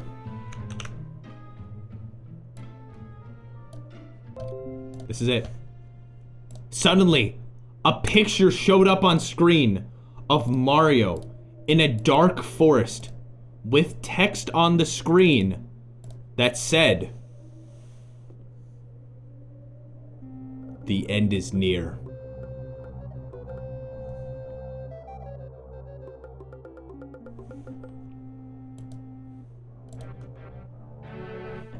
The end is near. I have realized what I have done. I was a fool. The only way I could stop it was destroying the entire console with the big sledgehammer.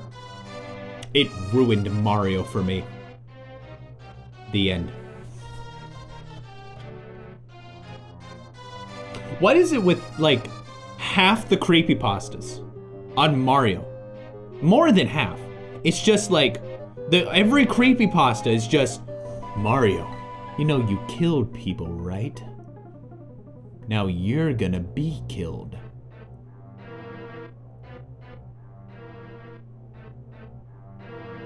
And that's the whole story.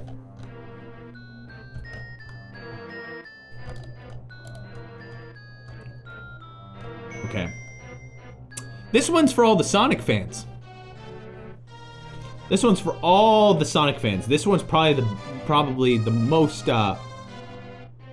it's probably not gonna make sense. But it'll be fine. It'll be good. It's got a lot of misspellings.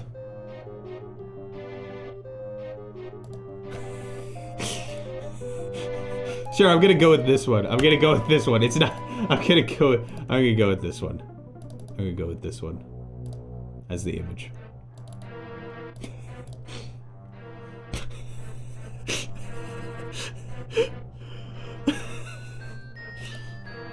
You want Sonic.exe? But isn't this good? Is this really good?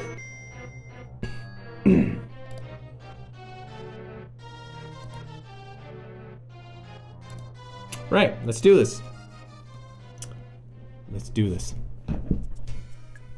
One day, I was going through my attic and found my old Sega Guinness.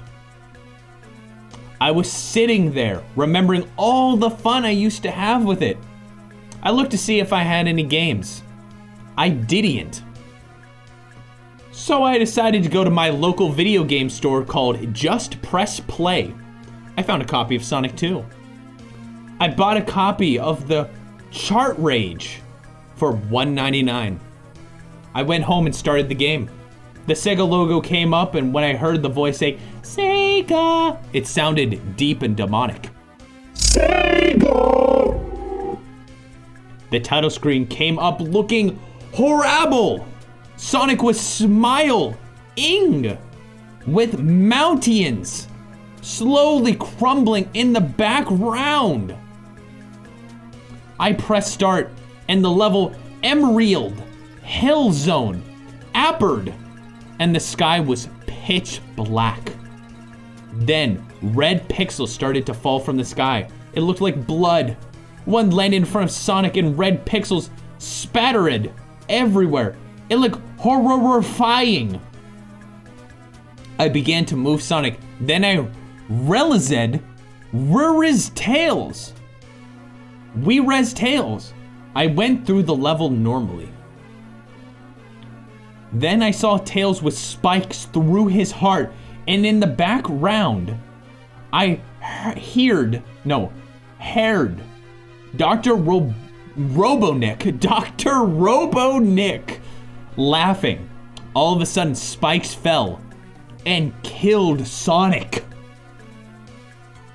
With blue going everywhere. Then I was spawning Semical Planet Zone. Semical Planet Zone. With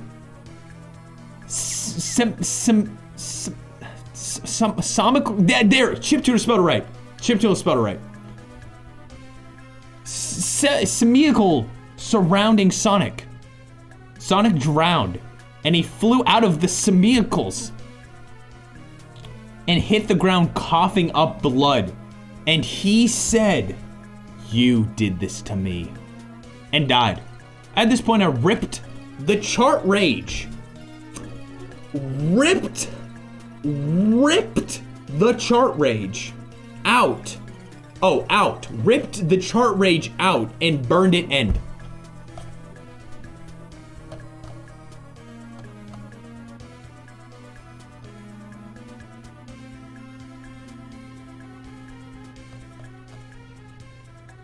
Amazing. It just said end, period. That was pretty scary, huh? That was pretty freaking scary. Which end did he burn? End. End. No capitalization. No capitalization. We're gonna read a viewer creepypasta now. From Solid Oh My Goth.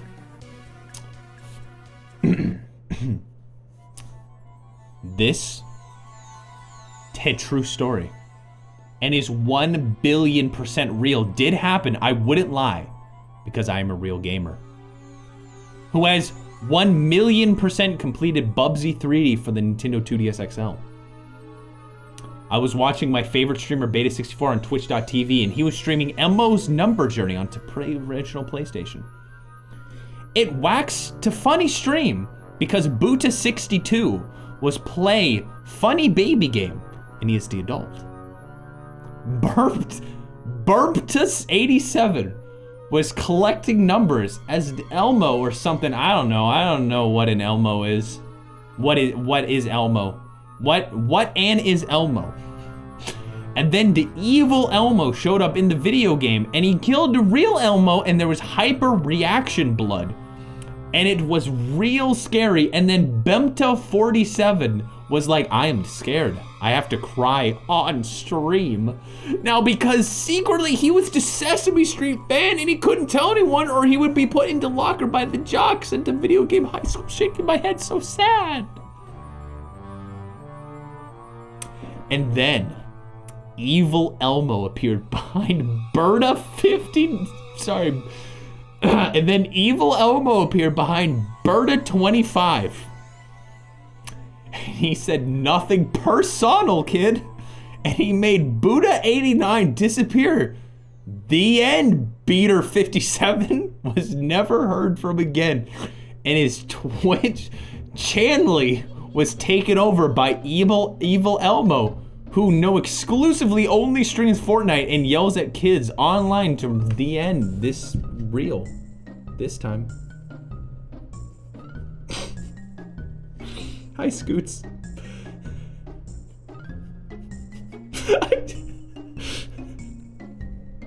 I just love. I freaking love. Then Beta47 was like, I am just scared and I have to cry and stream now, but because secretly he was the Sesame Street fan and couldn't tell anyone or be put into lockdown by the jocks at the video game high school, shaking my head so sad. I love that sentence. Holy crap. Blake, thank you for gifting a sub to Scoots. Thank you so much. Oh, that was funny. Solid Oh My Goth, man, that was absolutely wonderful. That was probably the best one we've heard all night. That was probably the best freaking one we've heard all night. Oh my gosh. Oh my gosh. Okay. Next up. Okay, question. Do you want me to read? I've got more creepypastas for you. I've got more quality, never intended to be a funny joke creepypastas to read. Or I could switch it to some AI dungeon and then do more of them. Your choice. I can do more of that. I'll do them. I'll do them. Both at the same time. Let's try one AI dungeon and just see if it's good. It might not even be good. It might be unfunny. It might be the least funniest thing you'll ever see today. But you know what? Prompts. How do I? Oh, custom. Oh, thank goodness. I thought they got rid of custom for a second there. Let me set this up. Beta57 begins. All right, let's try this. Let's see what I can do. I want to make the bet. Give me a game. Give me a game. Enter a prompt that describes you. Story. Give me a game. Luigi's. We tried Luigi's Mansion before. Spore. I have a creepypasta for Spore already. Elmo's Number Journey. You are Beta. You are Andrew. Playing Elmo's Number Journey on stream. People are watching you through the camera and it's fun. Then Elmo appears in the game and starts. I'm gonna try to actually make this work. I'm gonna actually try to make this work. A creepypasta about the cathode ray tube amusement device? Elmo appears. Oh, I do have to misspell it. And starts. I'm gonna say spewing realistic blood onto the number tiles in the game. You are scared. You are scared. You are scared. You are scared. It's realistic. It's blood. Blood. Blood. Scary. Scary. Scary. Blood. Elmo then talks to you through the TV. I didn't misspell it, dang it.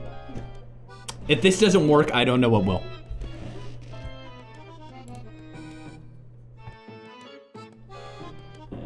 Here we go. Andrew, you are Andrew playing Elmo's Number Journey on stream. People are watching you through the camera and it's fun. Then Elmo appears in the game and starts spewing realistic blood onto the number tiles in the game. You are scared, you are scared, you are scared, you are scared. It's realistic, it's blood, blood, blood. Scary, scary, scary blood. Elmo then talks to you through the TV. He's angry. He asks you why you ruined his game. He's very angry. You start crying and go to turn off the TV, but there's blood. It's real. It's coming for you. Elmo, please don't hurt me. I'm so close to my sub goal.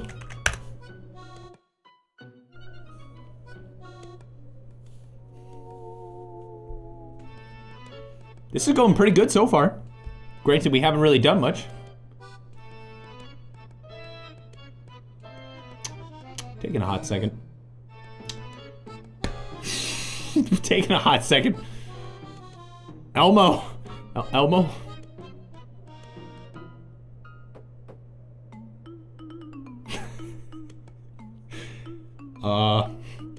Elmo? It's too scary. It's too freaking scary. Elmo.exe.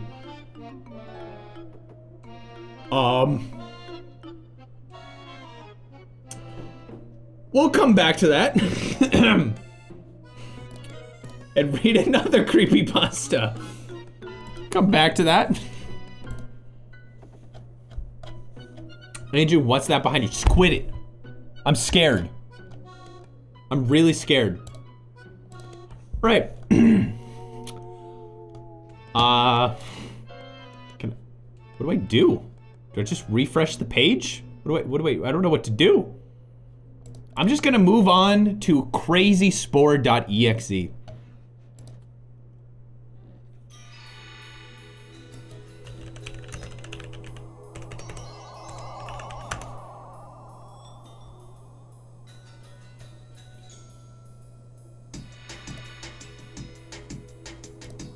It's still loading. Oh. Oh. Okay, hold on. Hold on. I want you to look at this. It's an Xbox controller.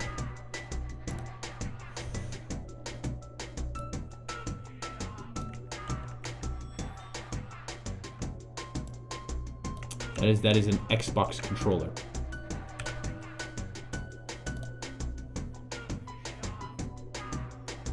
Kill it with fire. This is crazyspore.exe. Darn! I used to love Spore. The reason I say used is because of what happened. If it weren't for that stupid pop-up. I'm only an average 11-year-old. The AI just finished. Okay, do I finish Crazy Spore or do I go back to the AI? Okay, I'm gonna go back to the AI just for a second because, oh my. You say, Elmo, please don't hurt me. I'm so close to my sub goal. If you do that, Elmo says, I will cut your throat and throw away the body. No one will know. If there is no body, then I didn't kill you. Got it? Yes, you say. If you sub to my Twitch channel, you'll save yourself. Then who knows? Maybe I'll reward you. Really? Maybe. Gift a sub to my own Twitch channel.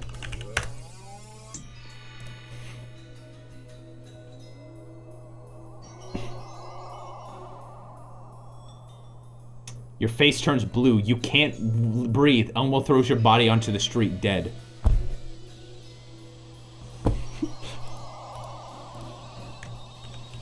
Your sub goal has been reached. Congratulations.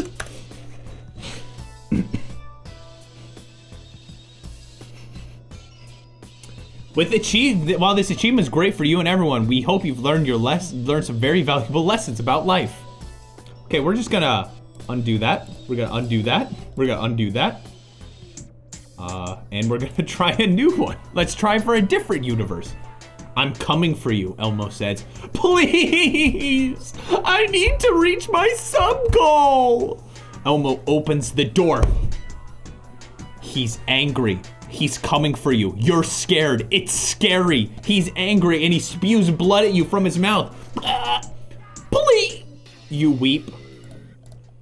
Wait, Elmo.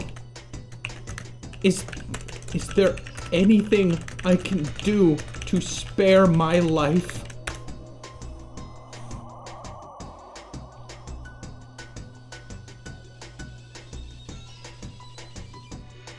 Follow my commands, Elmo says, and I'll let you live. Elmo has a list. He tells you he needs your help and for you not to tell anyone what's going on. Elmo hands you, first he says, I need you to bring me a knife from the kitchen. Elmo hands you a piece of paper that says, first. Wonderful, just like every YouTube comment within the first like 10 minutes. You are confused and frightened. You walk towards the kitchen, looking at the paper. What do you think he wants the knife for? I wonder what he wants the knife for. You wonder out loud. I don't know, Meredith says. Who the crap are you?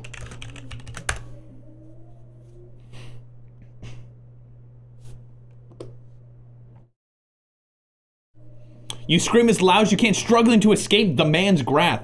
He chuckles and covers your mouth, which stops you breathing. He carries you into a dark room you've never seen again. Metagame! If you enjoyed that, then I can continue. If not, I'll leave it here. Well, dead. None of your business, Meredith says. Why won't this music play? Why won't Sonic.exe play? Hold up. Hold up. No, it won't play. Oh no, not Sonic.exe. Who the crap are you? You demand once again. Meredith doesn't answer. You walk over to her. You try to look at her face, but it's just a blank, featureless mass. You start to feel a fear you've never felt before. Let's make this even better. Suddenly, hyper realistic blood flows into room. It goes, ah, spooky, yes, oh no.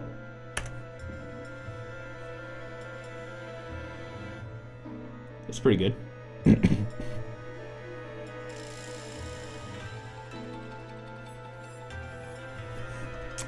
Suddenly, hyper-realistic blood flows into room. It goes, ah, spooky, yes. Oh no, snap! You spin around faster than you ever have before. You're ready to fight whatever this thing is. The mask sits there, once again placed on the wall. The blood from earlier has now vanished as if it was never there in the first place. You feel relieved but conscious. Is someone there?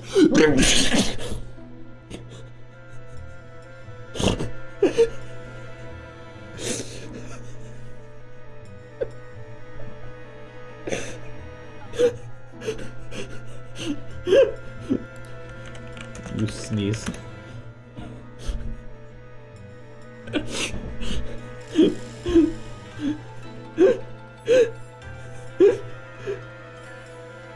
You sneeze. I heard something, his voice says. You start to get really scared. You slowly try to slow your breathing, but can't. The door begins to open. It's opening. Hello, he says. You try to stop him to keep him from hiding you, but your legs won't listen. He has no face and big eyes with blood dripping out them. It's real scary. And he says, your mom will never know about me 'cause I'm not real, but only to you.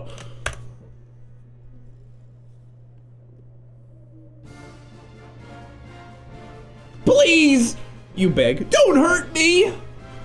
Oh, I won't hurt you, he coolly says. In fact, I can help you with your struggle. No, no, no, no, you whisper. No, please.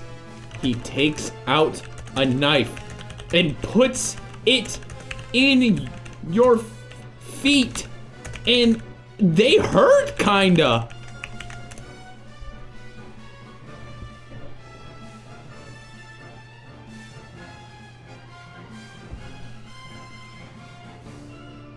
But he stops putting it on after you start screaming.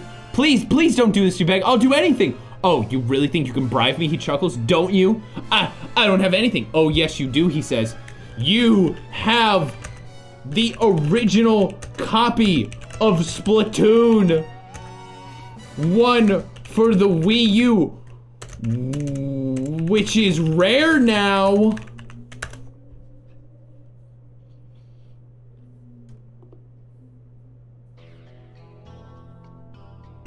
It's not. Please, you whimper. You're going to have to do a lot better than that, you laugh. He laughs. You don't even have enough to pay for half of what I want. He looks at you blankly, waiting for a response. Please? You say again, with tears welling up in your eyes. Then Kevin from Raw Meat bursts into the room, screaming loud. Oh, it's loud.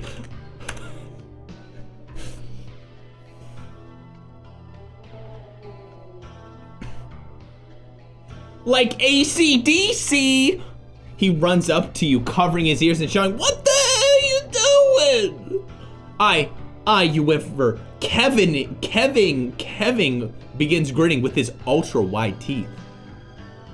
Almost blindingly white from years of hard substance abuse. What the crap? Don't do drugs, kids. Don't do drugs. Don't do drugs.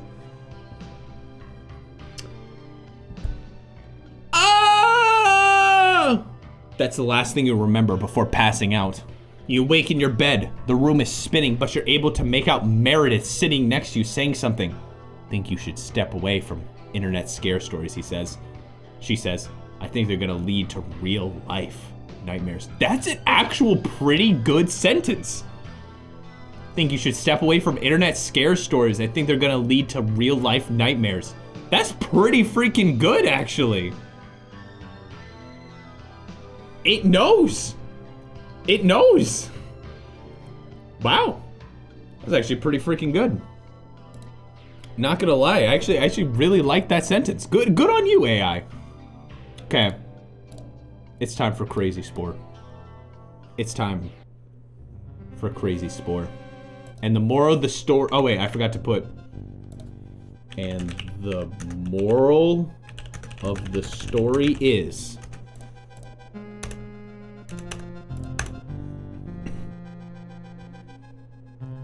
and the moral of the story is, only idiots get scared on haunted multiplayer walks. With a smiley face.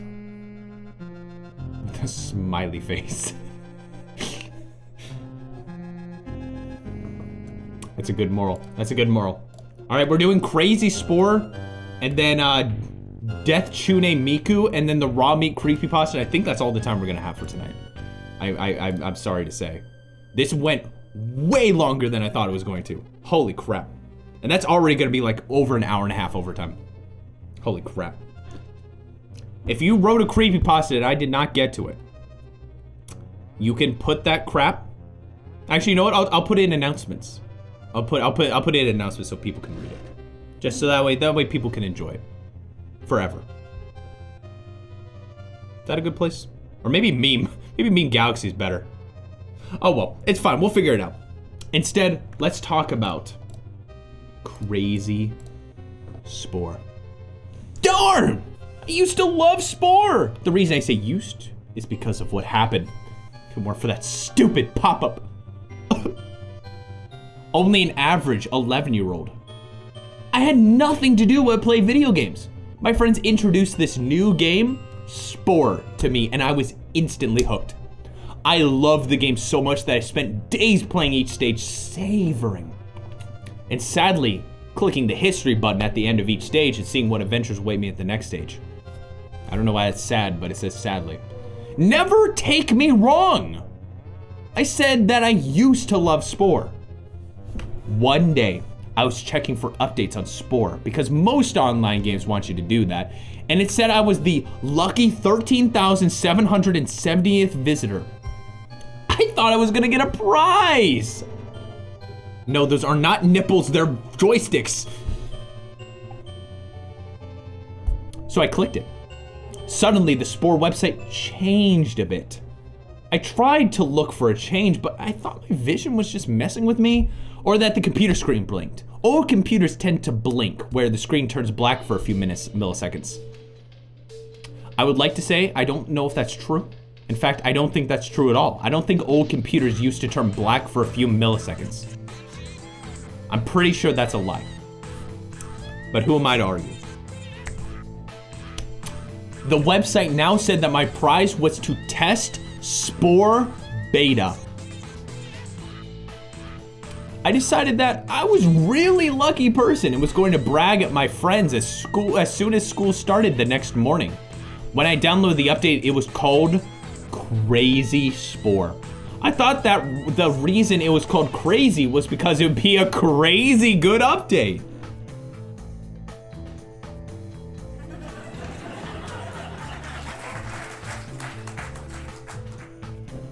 Laughably, when I first started playing this crazy Spore, something just felt weird. I just don't know how to describe it. Anyway, I shook the feeling off and started playing it. My world was still saved in there, so I loaded it. However, I didn't notice the computer's camera light on. I was really excited for the update and wasted half an hour trying to find out what was new. After that, I knew something was up. Oddly, now feeling that sensation again caused me to look around for a bit and notice my camera light on. I froze, stared at the camera in disbelief. I was thinking, was a person watching me this whole time? Out of the speakers, I heard a cold, hard voice. You're gonna die, kid. I was really freaked out and thirsty. And tried to mute the volume. No use. The man told me he had already hacked into my computer and he was walking towards my house. Karma was not involved. But I was especially terrified right now because 1, my parents were out of the house for a few days. And 2, my house is 3 miles from the nearest police station. Couldn't call 911. Karma was not involved. Remember that. Welcome back, Expert Healer. By now, I could hear the man running on the concrete about 50 yards from my house. I was terrified, so I grabbed my baseball bat. Eventually, he was walking up my front steps. Me, gotta build a barricade. Hey, a desk. Ha, front door's down. Me, where's my bee gun? Ah, that's better. Me, oh God. Ah. I felt him walking up the steps to the stairs. Me, hiding position ready. Yeah, no, this is Spore. He downloaded Spore, and this happened. Not trying to open it, he had his hand on the door, twisting it this way and that to intimidate me. Dastardly! He just stopped. And I heard a big thump. And a lot of air whoosh out.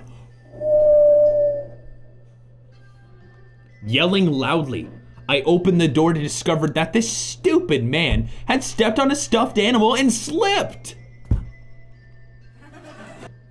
He also just happened to hit his head on the metal pole that just so happened to be in my house for maintenance at the time. I consider myself one of the luckiest people alive. Out of the subject, my computer is so virus infected, it won't let me start up. It says, Windows has reached this page in error, please refresh and try again. Even though there is no refresh button when you start the computer up. A way of refreshing would be to turn off the computer and turn it back on, but there's no use in that. Here's the twist. Unagreeably, I'm in prison for murdering that defenseless man, 11 years old. I am in prison for murdering that defenseless man, even though I didn't do anything. My lawyer claimed that I pleaded guilty to the murder. I am writing this to you in jail, so I can't tell anything to you except in code. Here's the code. Read the first letter of every paragraph. Hurry. And I already did it for you. It says, don't look behind you. Whoa! Whoa! There you go. That's the story.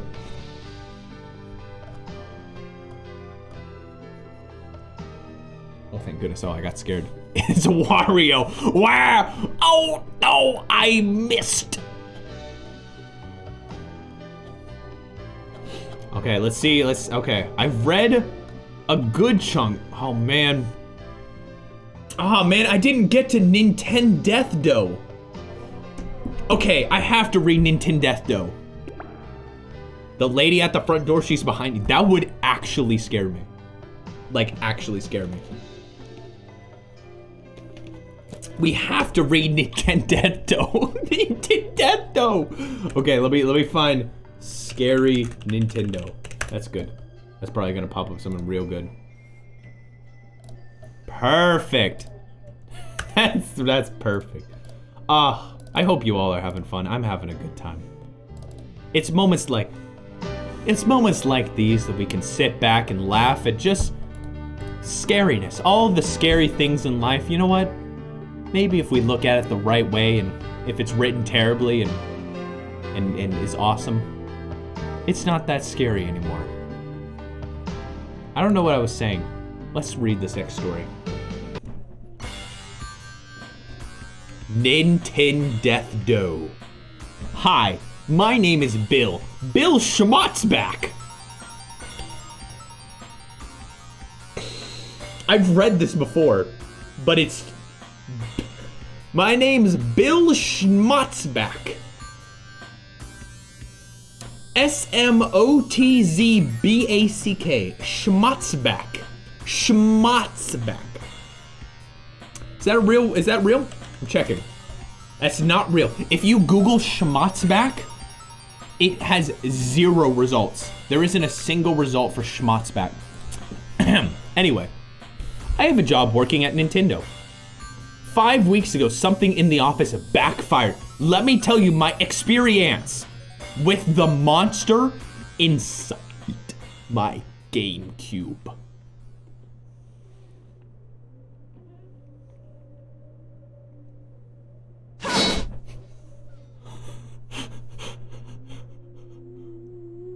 That scared me. That actually scared me. That actually scared me. That actually scared me. That wasn't even a meme song. That was just a normal, that was just the intro of Four Swords Adventures. That was, okay. I was working in the office designing a stage for Sonic Lost Worlds. You know, the Nintendo game, Sonic Lost Worlds. The one made by Nintendo. A game that Nintendo and Sega have partnered up with to make. I heard a large crack coming from the office in front of me. I ran over to investigate. There was tons of blood all around my coworker Dave's office. There was a trail of blood leading from his office to who knows where. I followed the trail, and I have eventually found a dumpster. I looked inside and I found Dave's twisted, mangled body inside. I turned my head and puked for 30 seconds straight. I turned around to see my boss standing behind me with a bruisey on his shoulder. It's spelled bruisey. A bruisey on his shoulder. He told me Dave hit him 15 times with an old GameCube saying, "I quit, I quit, I quit," which left a bruisey on his shoulder. He handed me the GameCube saying, "We don't have use for this GameCube here since there's no more games to design for it." I was so happy when he handed me that GameCube that I almost jumped for joy. Woo-hoo! He told, I went back to the office, anxiously, to try out my GameCube. I opened, Dave's mangled dead corpse is in the dumpster. And I'm like, oh sweet, a GameCube. That's Bill Schmotzback if I've ever heard, that's classic Bill Schmotzback. I opened up the top where you put the games in to look if there are any discs left in it. And sure enough, there wasn't. 5 hours later, work was over. I took my new GameCube, put it in my car, and started driving to the store to pick up some new GameCube games in 2021. Actually, I don't know when the story was written. It could have been written actually with the GameCube. Okay, I said that. How much longer will the stream go? Probably another 15, 20 minutes. Probably 30 minutes, maybe. As I was driving, the GameCube's top opened up and a game magically Magic L-E-Y, Magic Lee appeared in there. The light reflected off the disc and blinded me. Oh, my eyes, I screamed. I crashed into a tree and my car's front was totally destroyed. I was knocked out in unconscious inside. I had the disc lodged in my forehead. Luckily, someone spotted me and called 911 or else I would have died. Sorry, it would have been dead. I woke up in the hospital with a huge scratch, not a cut, a scratch, just a scratch. In my head where the disc was. It was 3 weeks I spent in that hospital. I was able to go Horace to get homing. I was in there for 4 weeks total. I walked out with no car because I had no car. And I couldn't afford a new one. There was an extra apostrophe in that one. It took me 1 hour to get to the store. I went in and released it. I had no money in my wallet. I spent another hour walking home. I walked in my front door and looked in the GameCube. I realized Super Mario Sunshine was in it. I plugged in the GameCube and started up, but instead of the Super Mario Sunshine on the title, it said NinDeathDo. I selected save slot 1. Instead of the opening credits cutscene, it was Dave. Standing in my screen, looking at me. He said, "Have fun with your new GameCube, Nintendo. It's only a matter of time until you suffer the pain I did." Looking at the screen in horror, Dave pointed a pistol to his head and shot himself.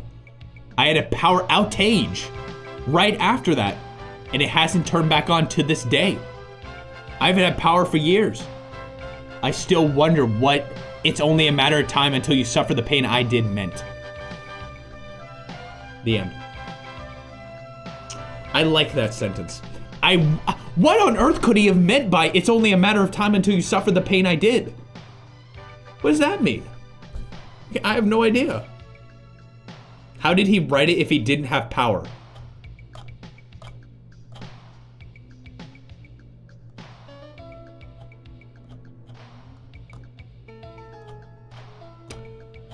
Make a good point.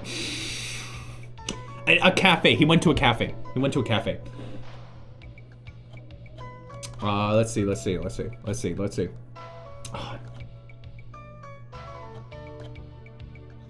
Oh, no, I have to. Oh, man, I have to read this one.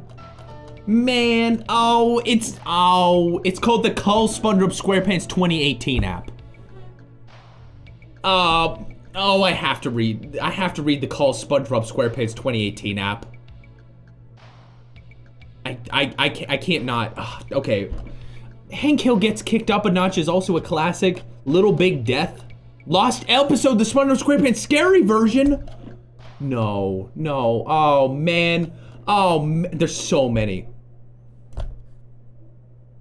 Okay, I have to read the lost episode. Okay, I can't read them all. There's not enough time in the night. Yeah, there's not enough time in the night. I'm gonna go for the lost episode SpongeBob SquarePants, the scary version.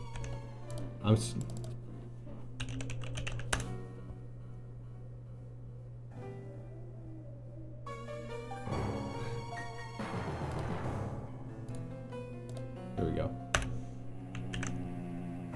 You should read more tomorrow, but tomorrow's gonna be its own full day.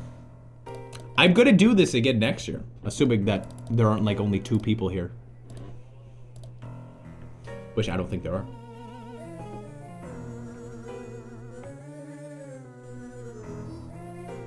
Welcome to Lost Episode SpongeBob SquarePants, the scary version. I had a horrible experience. Dare to listen to it? Good. Success. It was a regular day in my life, a little bit boring. I decided that I needed a good laugh. I started up my computer and visited nick.com. Clicked on the video button. There's a whole new episode. It had no picture and no text that says what the episode is called. It was weird. But I clicked it. There was no intro except for the part where SpongeBob uses his nose as a clarinet. This time, demonic chants came out of his nose.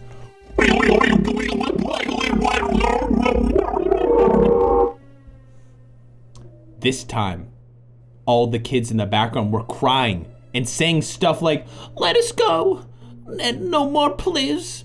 Well, this is weird, I thought. The bubble screen came and showed the title, SpongeBob SquarePants, the scary version. SpongeBob was sitting with Patrick on a bank, looking depressed. That normally isn't the case with these two unless they get scolded by Squidward. It was even weirder now. Mr. Krabs appeared and said in a demonic voice, "Me boy, I need you to take out the trash." SpongeBob sighed. Said bye to Patrick and went to the Krusty Krab. He threw a big bag with trash.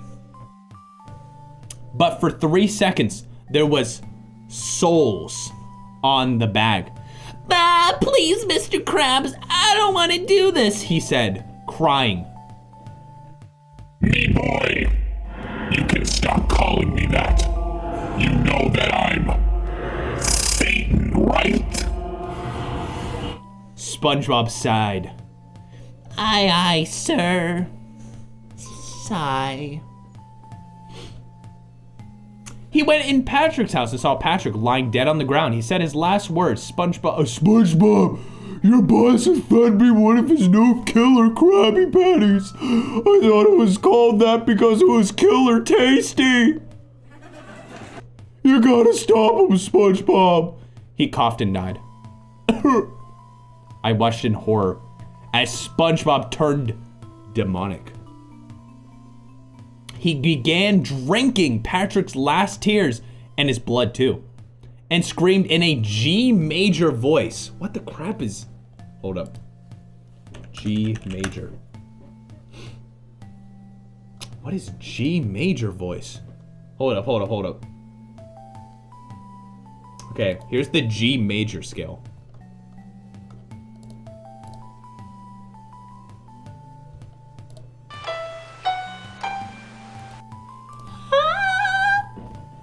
I will stop you somehow, Satan!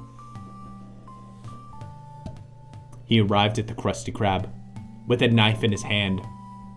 He pierced it right through the eyes of Mr. Krabs. Blood dripped all over the Krusty Krab, and somehow Satan Krabs died. The bubble screen came up after, and it showed SpongeBob's face twisted. Ow.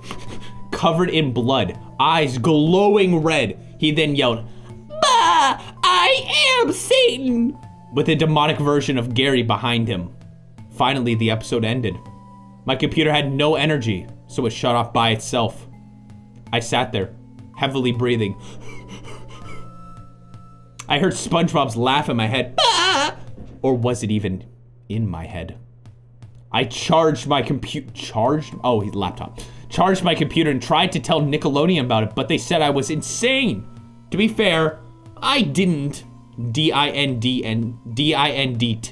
Didn't really blame them. I said, then who made that horrific episode? SpongeBob's laugh was suddenly louder. And then it shouted in my left ear. It wasn't. Haha. Are you ready? Ah! Before everything went black, I saw the knife heading right towards me. The rest was nothing. Me screaming, "Ugh!" And then nothing. I woke up in Bikini Bottom? Yes! A hellish version, that is. SpongeBob appeared and turned me into one of those fish guys, only demonic. Call me Satan, or the devil now, he said. We made an even more scary video with me in it. I'm a huge red fish with 6 bleeding eyes, 6 arms, and 6 horns. We are searching now for a victim for our next viewer. For you! By the way, I, the new Satan, wrote this for Dirk in first perspective. Da. The end.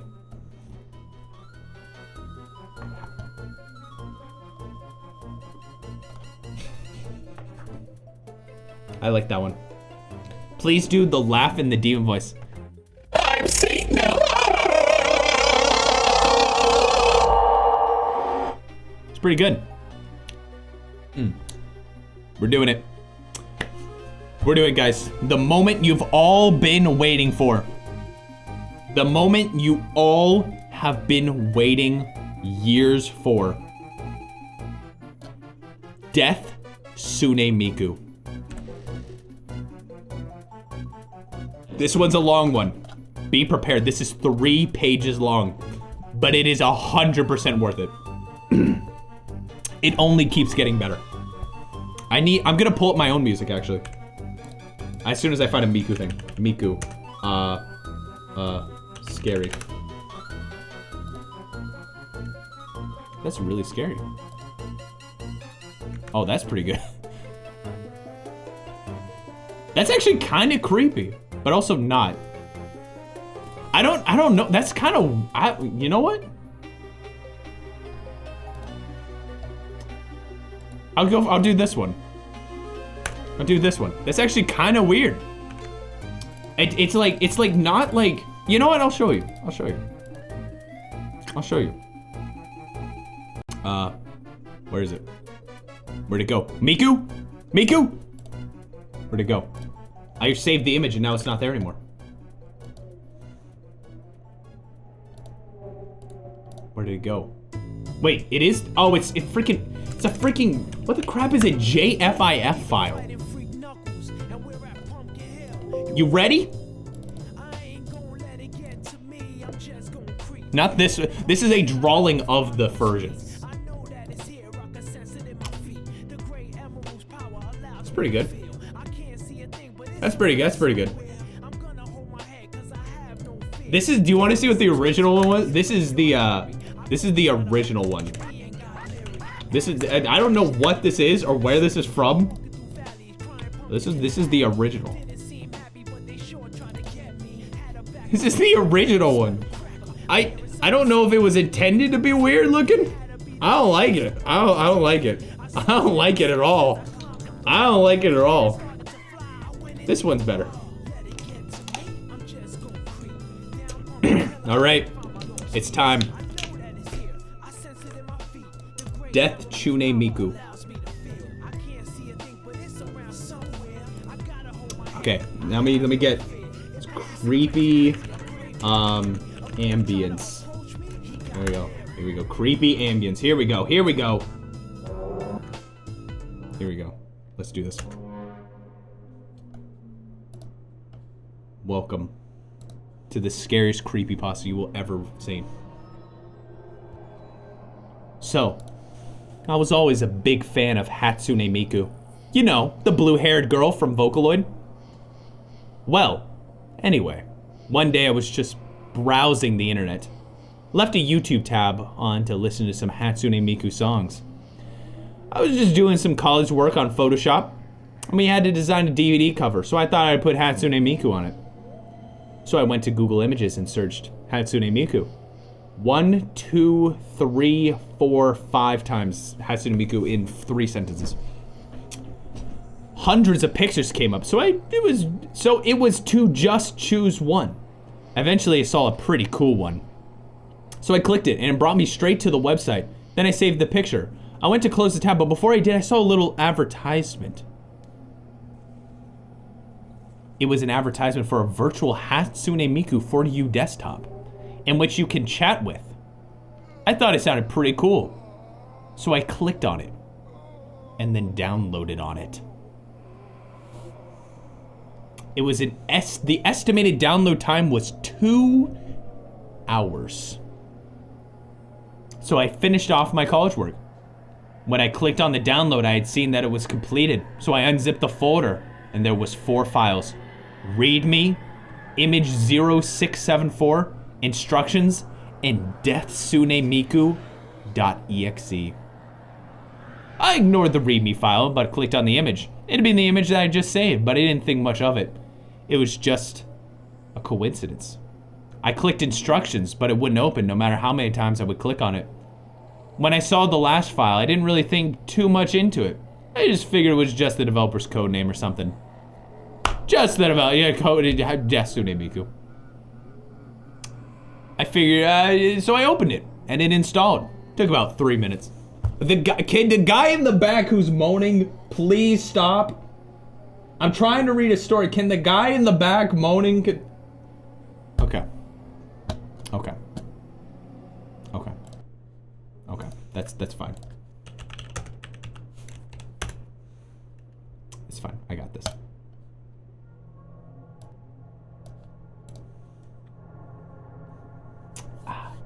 I opened up the new program, and Miku popped on my screen going, "Hello, what is your name?"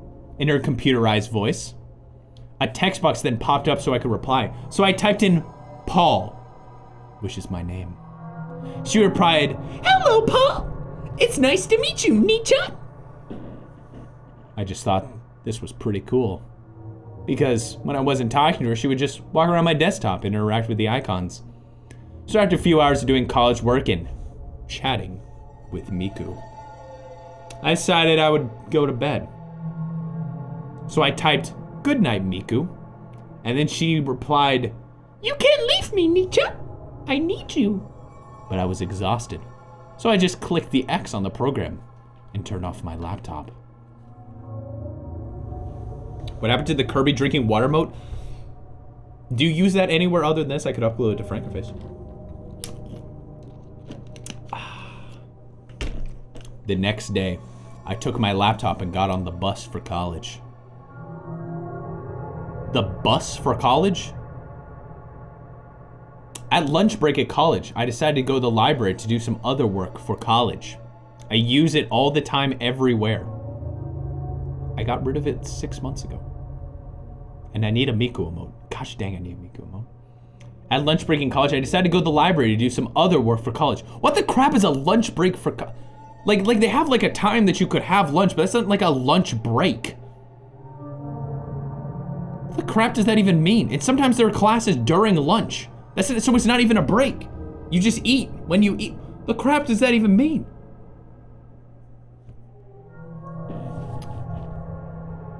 So I turned on my laptop and put on my headphones so I can listen to music and not disturb others.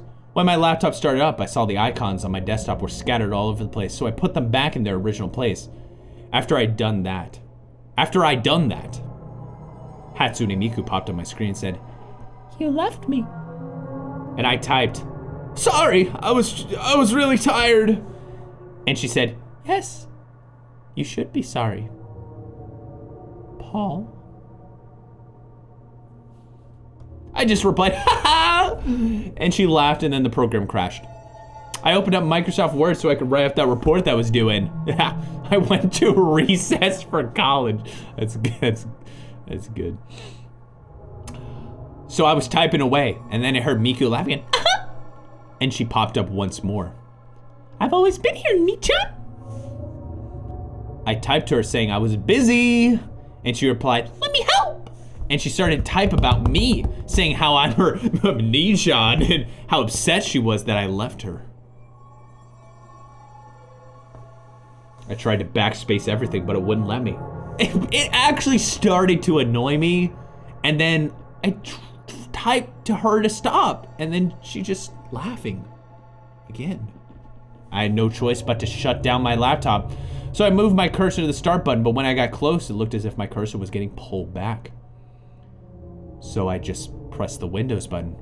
When I did, I noticed my computer name was Deathtsune ni. That means Big Brother Deathtsune. This confused me. I just stared at it a little longer just to make sure I wasn't actually saying things. Then Miku laughed once more, but louder this time. "You can't leave me this time." And then my shutdown button disappeared. When this happened, I was just like so annoyed. Exactly how it's written. I'm saying exactly how it's written. When this happened, I was just like so annoyed because I was thinking to myself, dang, I think I just downloaded a virus. I went to add remove programs to delete it, hoping it would do something. As I got close to the file to delete, Miku would cry and beg me not to do it. Then she said if I did it, I would regret it. But I deleted it anyway. Finally, it was off my computer. A few days passed and I was on YouTube and decided to listen to some Miku. Just listen to some Miku. Saying you listen to Miku is the same as saying I listen to violin. Miku is an instrument. It's an instrument. I'm just going on the YouTube to listen to some violin. Gonna go listen to some piano. I thought I'd go listen to some electric guitar tonight. I just offended multiple people. Miku is not an instrument, Andrew. She's real. I clicked on a new video recently uploaded, and the picture was of the other Vocaloids dead. I just assumed it was some gruesome fan art. But after a while, I noticed this picture was appearing on almost every Miku video, either as the thumbnail or the only picture in the video. Suddenly I heard a voice. It was quiet. It said, sounded like Miku, but I thought it was just part of the video I had on. I checked the time on my computer and it read, someone said in chat, I'm gonna have to be technically the piano is the instrument, Vocaloid is the software, and Miku is the attenuation, kind of the sound MIDI pack. So technically it's a piano. Miku is technically a piano. Miku is more than just an instrument, Andrew. That's highly offensive. She is more. She's death. Sune Miku. I checked the time on my computer and it read 50.0N. Someone in chat write that. 50.0N with a capital N. I want you to write that in chat. I want you to write that in chat and sew it in. Yeah, that's right. That says soon. And it was weird because I'm pretty sure that's not supposed to happen. It looked as if it spelled soon. Then the 5 changed to a 4. And then a minute later, 3. 2. Another minute, 1. After 1 more minute, the clock changed to ... And then Miku popped up on my screen. You look vegan, she said again. I was going mad because I had deleted it and it was messing with my computer and said, what the heck, I deleted this out loud. And she responded, you can never delete me, Nichan. Time to go to bed, Andrew. It's N after 50 o'clock. Just a little bit longer than that. And her eyes turned fully black. I was just silent for a while. And then on my screen popped up, delete system 32? And I clicked no. And then, are you sure? So I clicked yes. But it kept coming back up and Miku said, you can't escape it. Things are gonna change, Paul. I texted my friend Jamie, who's good with computers, to help me out. But when he came over, there was nothing wrong with the laptop. He said I should just get out more and laughed.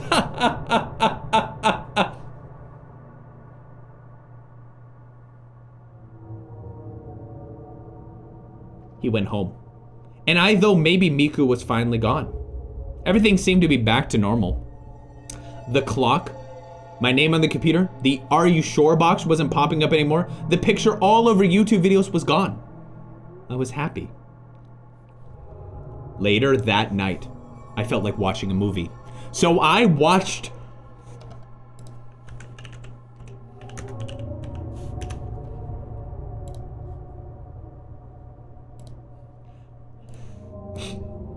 Okay. Later that night, I decided to watch a movie. I decided to watch Bruce Almighty. Wildly funny.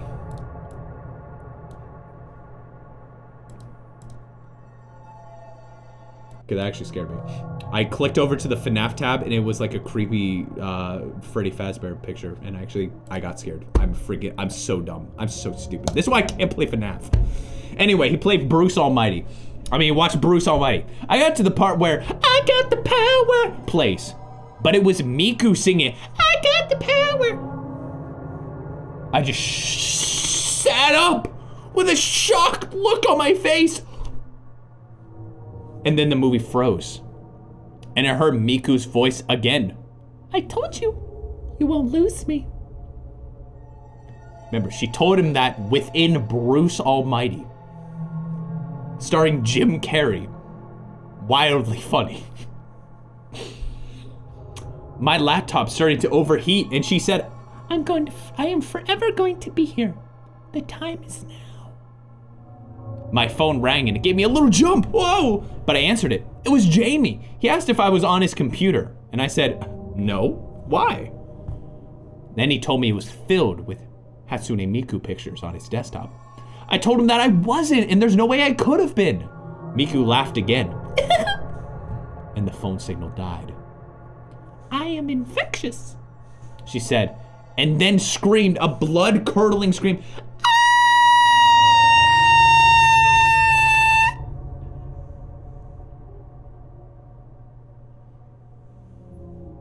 It made me sick to my stomach. I didn't know what to do. Something odd happened then. Oh boy. Vincent's theme song from Final Fantasy VII started playing.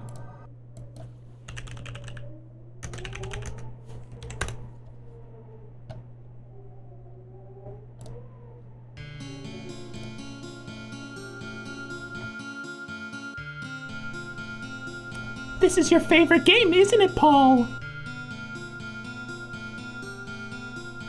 I don't think this will be DMCA, but it's fine. I had the file on my computer and was still shocked she played it. I sat there in silence. Answer me! She shouted. You coward! Answer me! I went to type yes on my laptop, but she said, no! Say it out loud! So I said, yes, out loud. You are my slave now, she said. My phone rang again, but my ringtone was now changed to Melt, which is a Hatsune Miku song. Meruto, kimi wa shireso,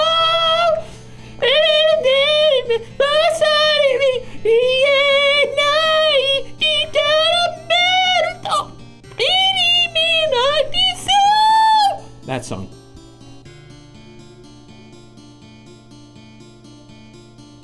I missed the call, as it didn't ring very long. I saw a missed call from Miku, and it freaked me out. Miku called me. I checked my content list so I could call Jamie, but all the name on my phone were either Miku or Hatsune. I took the battery out of my phone and then threw the phone on the floor. Miku made another blood-curdling scream again, ah! And then disappeared. Miku didn't show on my computer again after that. I wasn't sure how she infected my phone, but then I had remembered it. I connected my phone via USB to put a couple of songs on it. It must have been around then. I haven't turned on the phone since. Because once I took the battery out, Miku never appeared again. I deleted all the Miku pictures, songs, and other related Miku things off my computer. And swore to myself, I would never listen to Hatsune Miku ever again. The end.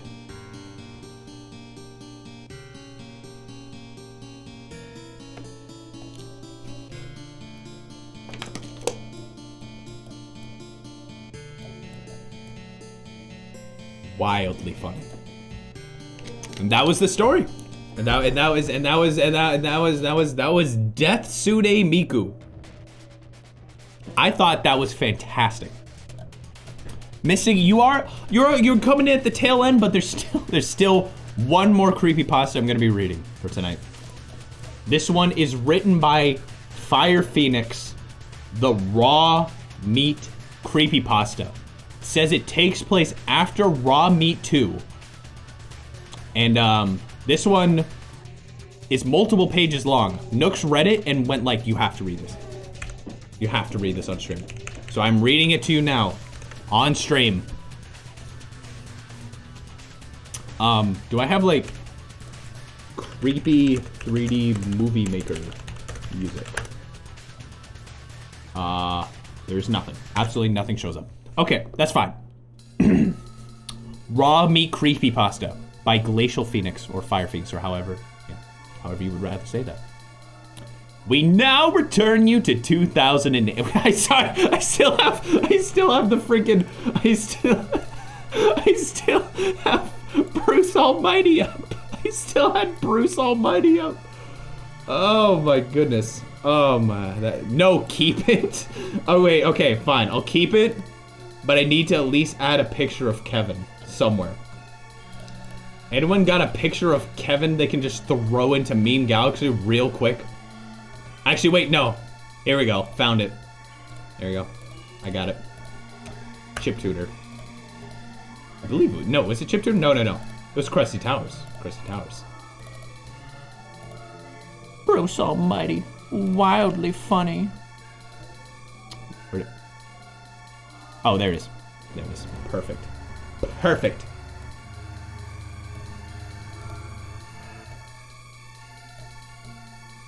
I wish I could put wildly funny on top of this. I want to put Bruce Almighty. I'll just put it like in the corner. I'll put it in the corner.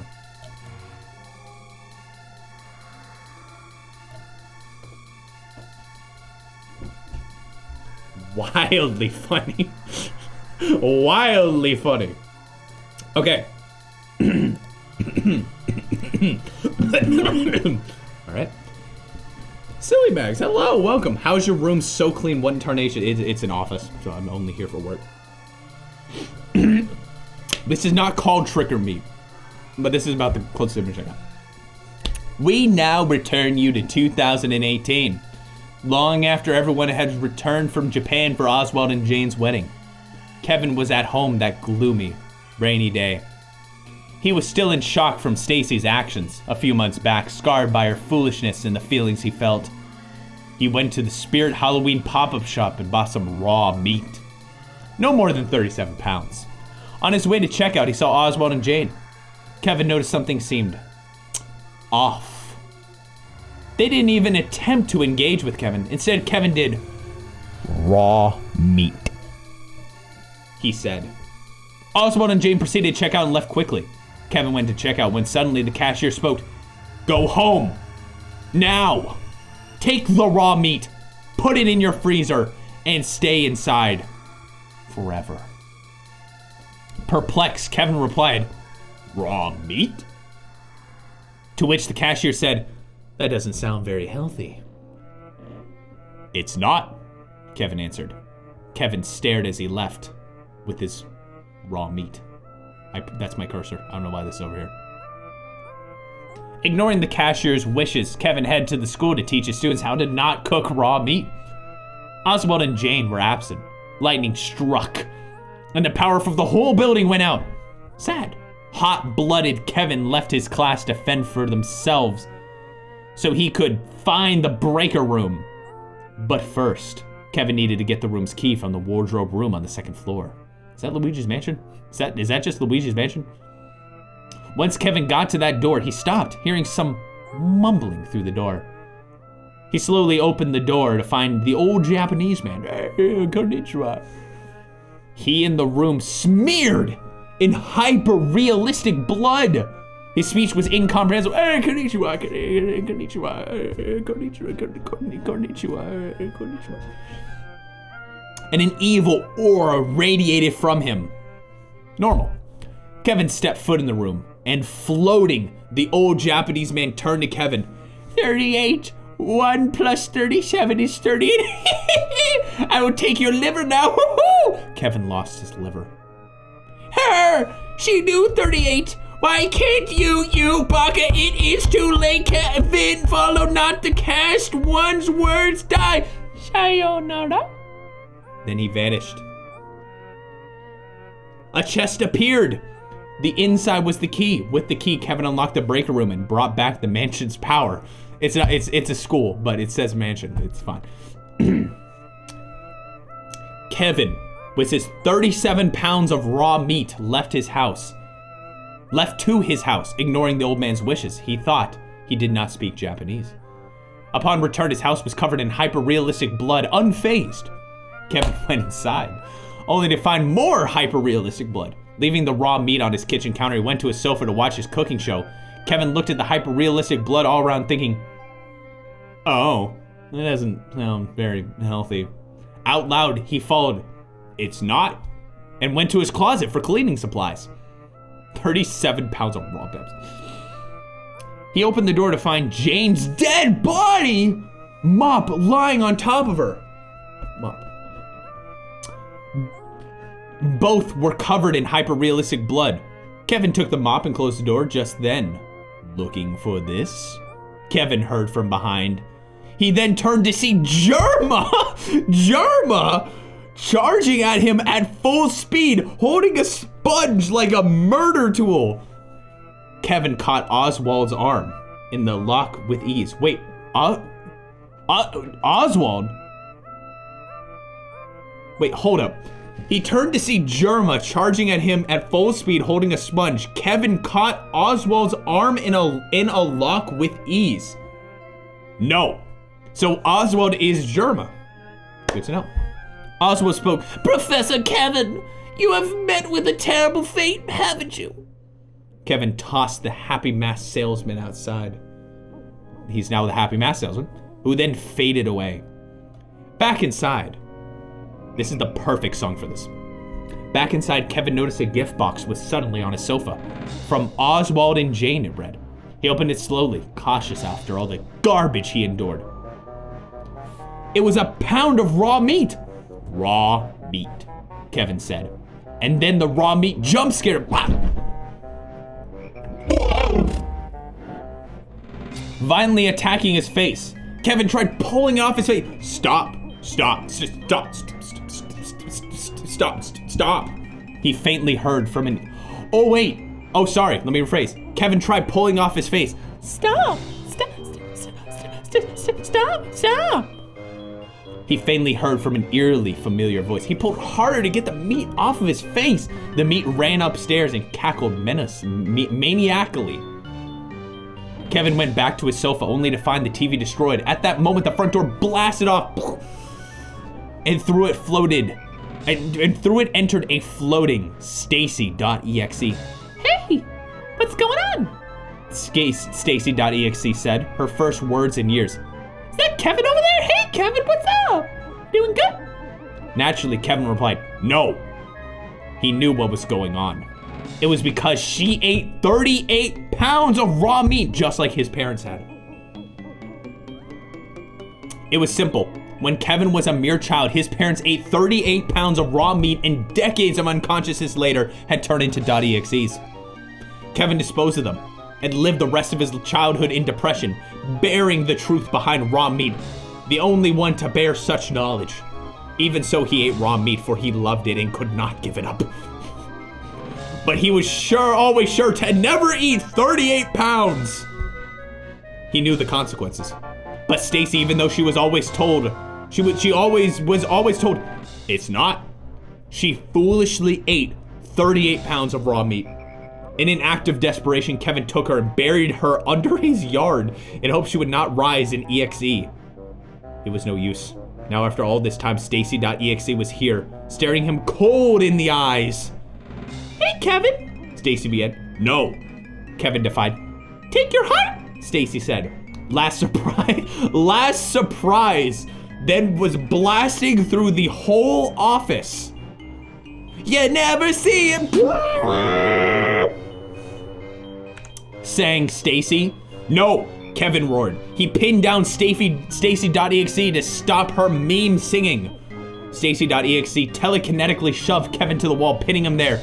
Stacy.exe, her head down, floated slowly towards Kevin. Stop, she said. No, Kevin naturally replied. All 38 pounds of raw meat in the house between Kevin's 37 and Oswald and Jane's sentient one were telekinetically brought to Kevin. Raw? Stacy.exe asked. No! No, he denied. Kevin was telekinetically strangled.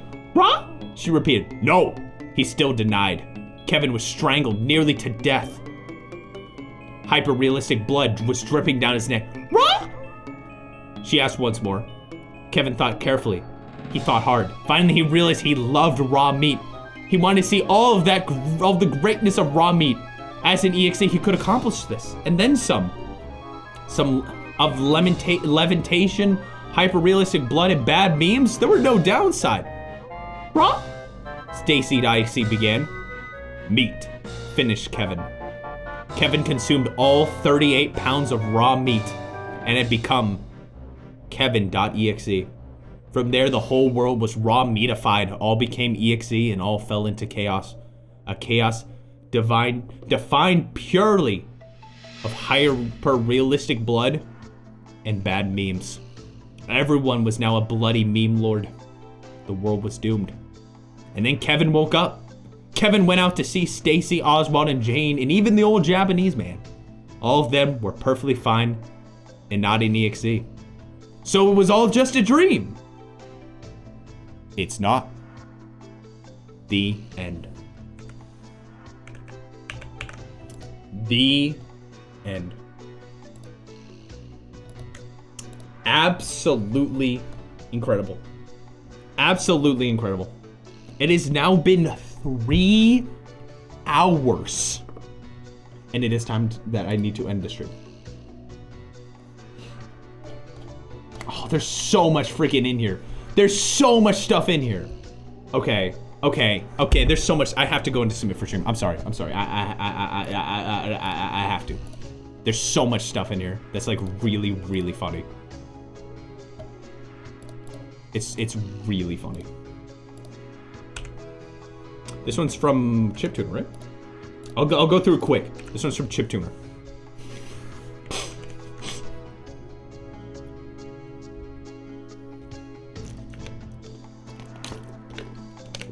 It's Hatsune Miku, Bruce Almighty.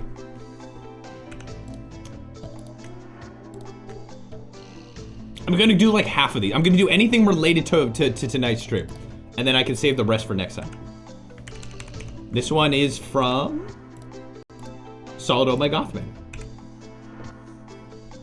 This is Elmo killing me. And me getting shoved into a locker. And yeah.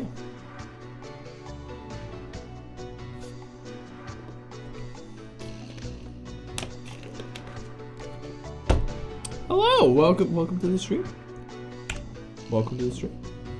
You just caught the very tail end. This one's from Raw Candle? It's Wick. Wick made this one.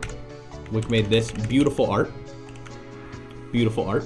By the way, Elmo's Number Journey is a game that I remember was my first ever N64 game I ever played. I'm not joking. I'm not joking. Beta64! That's just a joke. That's just a Vinny joke. That's just a Vinny joke. I stole Vinny. I stole Vinny's joke. I literally stole Vinny's joke. That's okay. It's fine. It's fine. It's whatever. There's so much here. Okay, some of this I'm okay with looking at tomorrow. Some of this I am okay with looking at tomorrow. Because it's like it's good stuff. It's good stuff. But it's like it's a generic meme that I could throw in tomorrow so that way I could, you know, get some rest tonight. Was my submission in there? In the what? In the who? In the where? All your humor is stolen. That is 100% true. That is 100% true. Everything. Everyone's humor is stolen. Everyone's humor is stolen. Okay, I'm just gonna save the rest for tomorrow. I'm just gonna save the rest for tomorrow. If you wrote a creepypasta and it was not shown, feel free to just stick that into the share your stuff. Works. That works great. And I'll even post them myself and just showing them and stuff like that. All your humor belonged to Andrew. What you don't know is what my humor is just taking years. I'm talking years of humor and just crushing it into one person. That's me. Just years of humor all in one. And that's my personality. Why do you think I go? It's a YouTuber did it. A YouTuber did it. Why do you think I go friggin' Vinny did it. Why do you think I like cheese nips?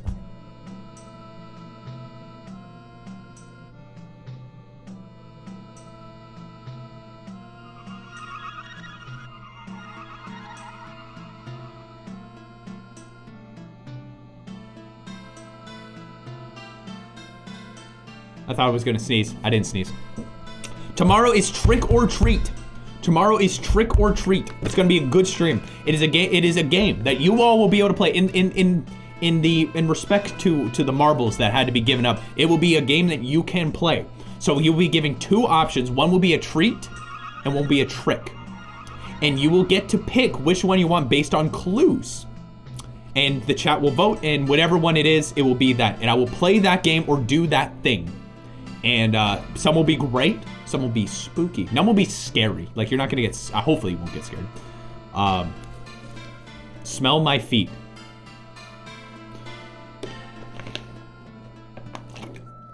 Have a good night, everyone. I will see you tomorrow for that. 7:30 p.m. Central Time. As always, we're gonna raid Art of Mana, because that's the first one I see. So let's freaking go. He's a cool guy though, he's a cool guy. So it'll be good. He's speedrunning for 7 hours straight? What? No. I think he might have messed that up. I don't think he's been, well, it's fine. He's playing Castlevania. He's speedrunning Castlevania right now. And I will very likely be doing the Creepypasta stream next year. But the spookiness is just gotten started. Tomorrow will mark the end of Halloween, but it's going to be freaking great. And I hope I'll see y'all tomorrow.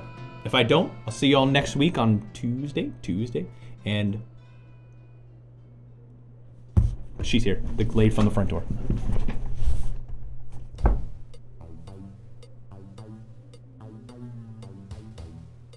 Chew.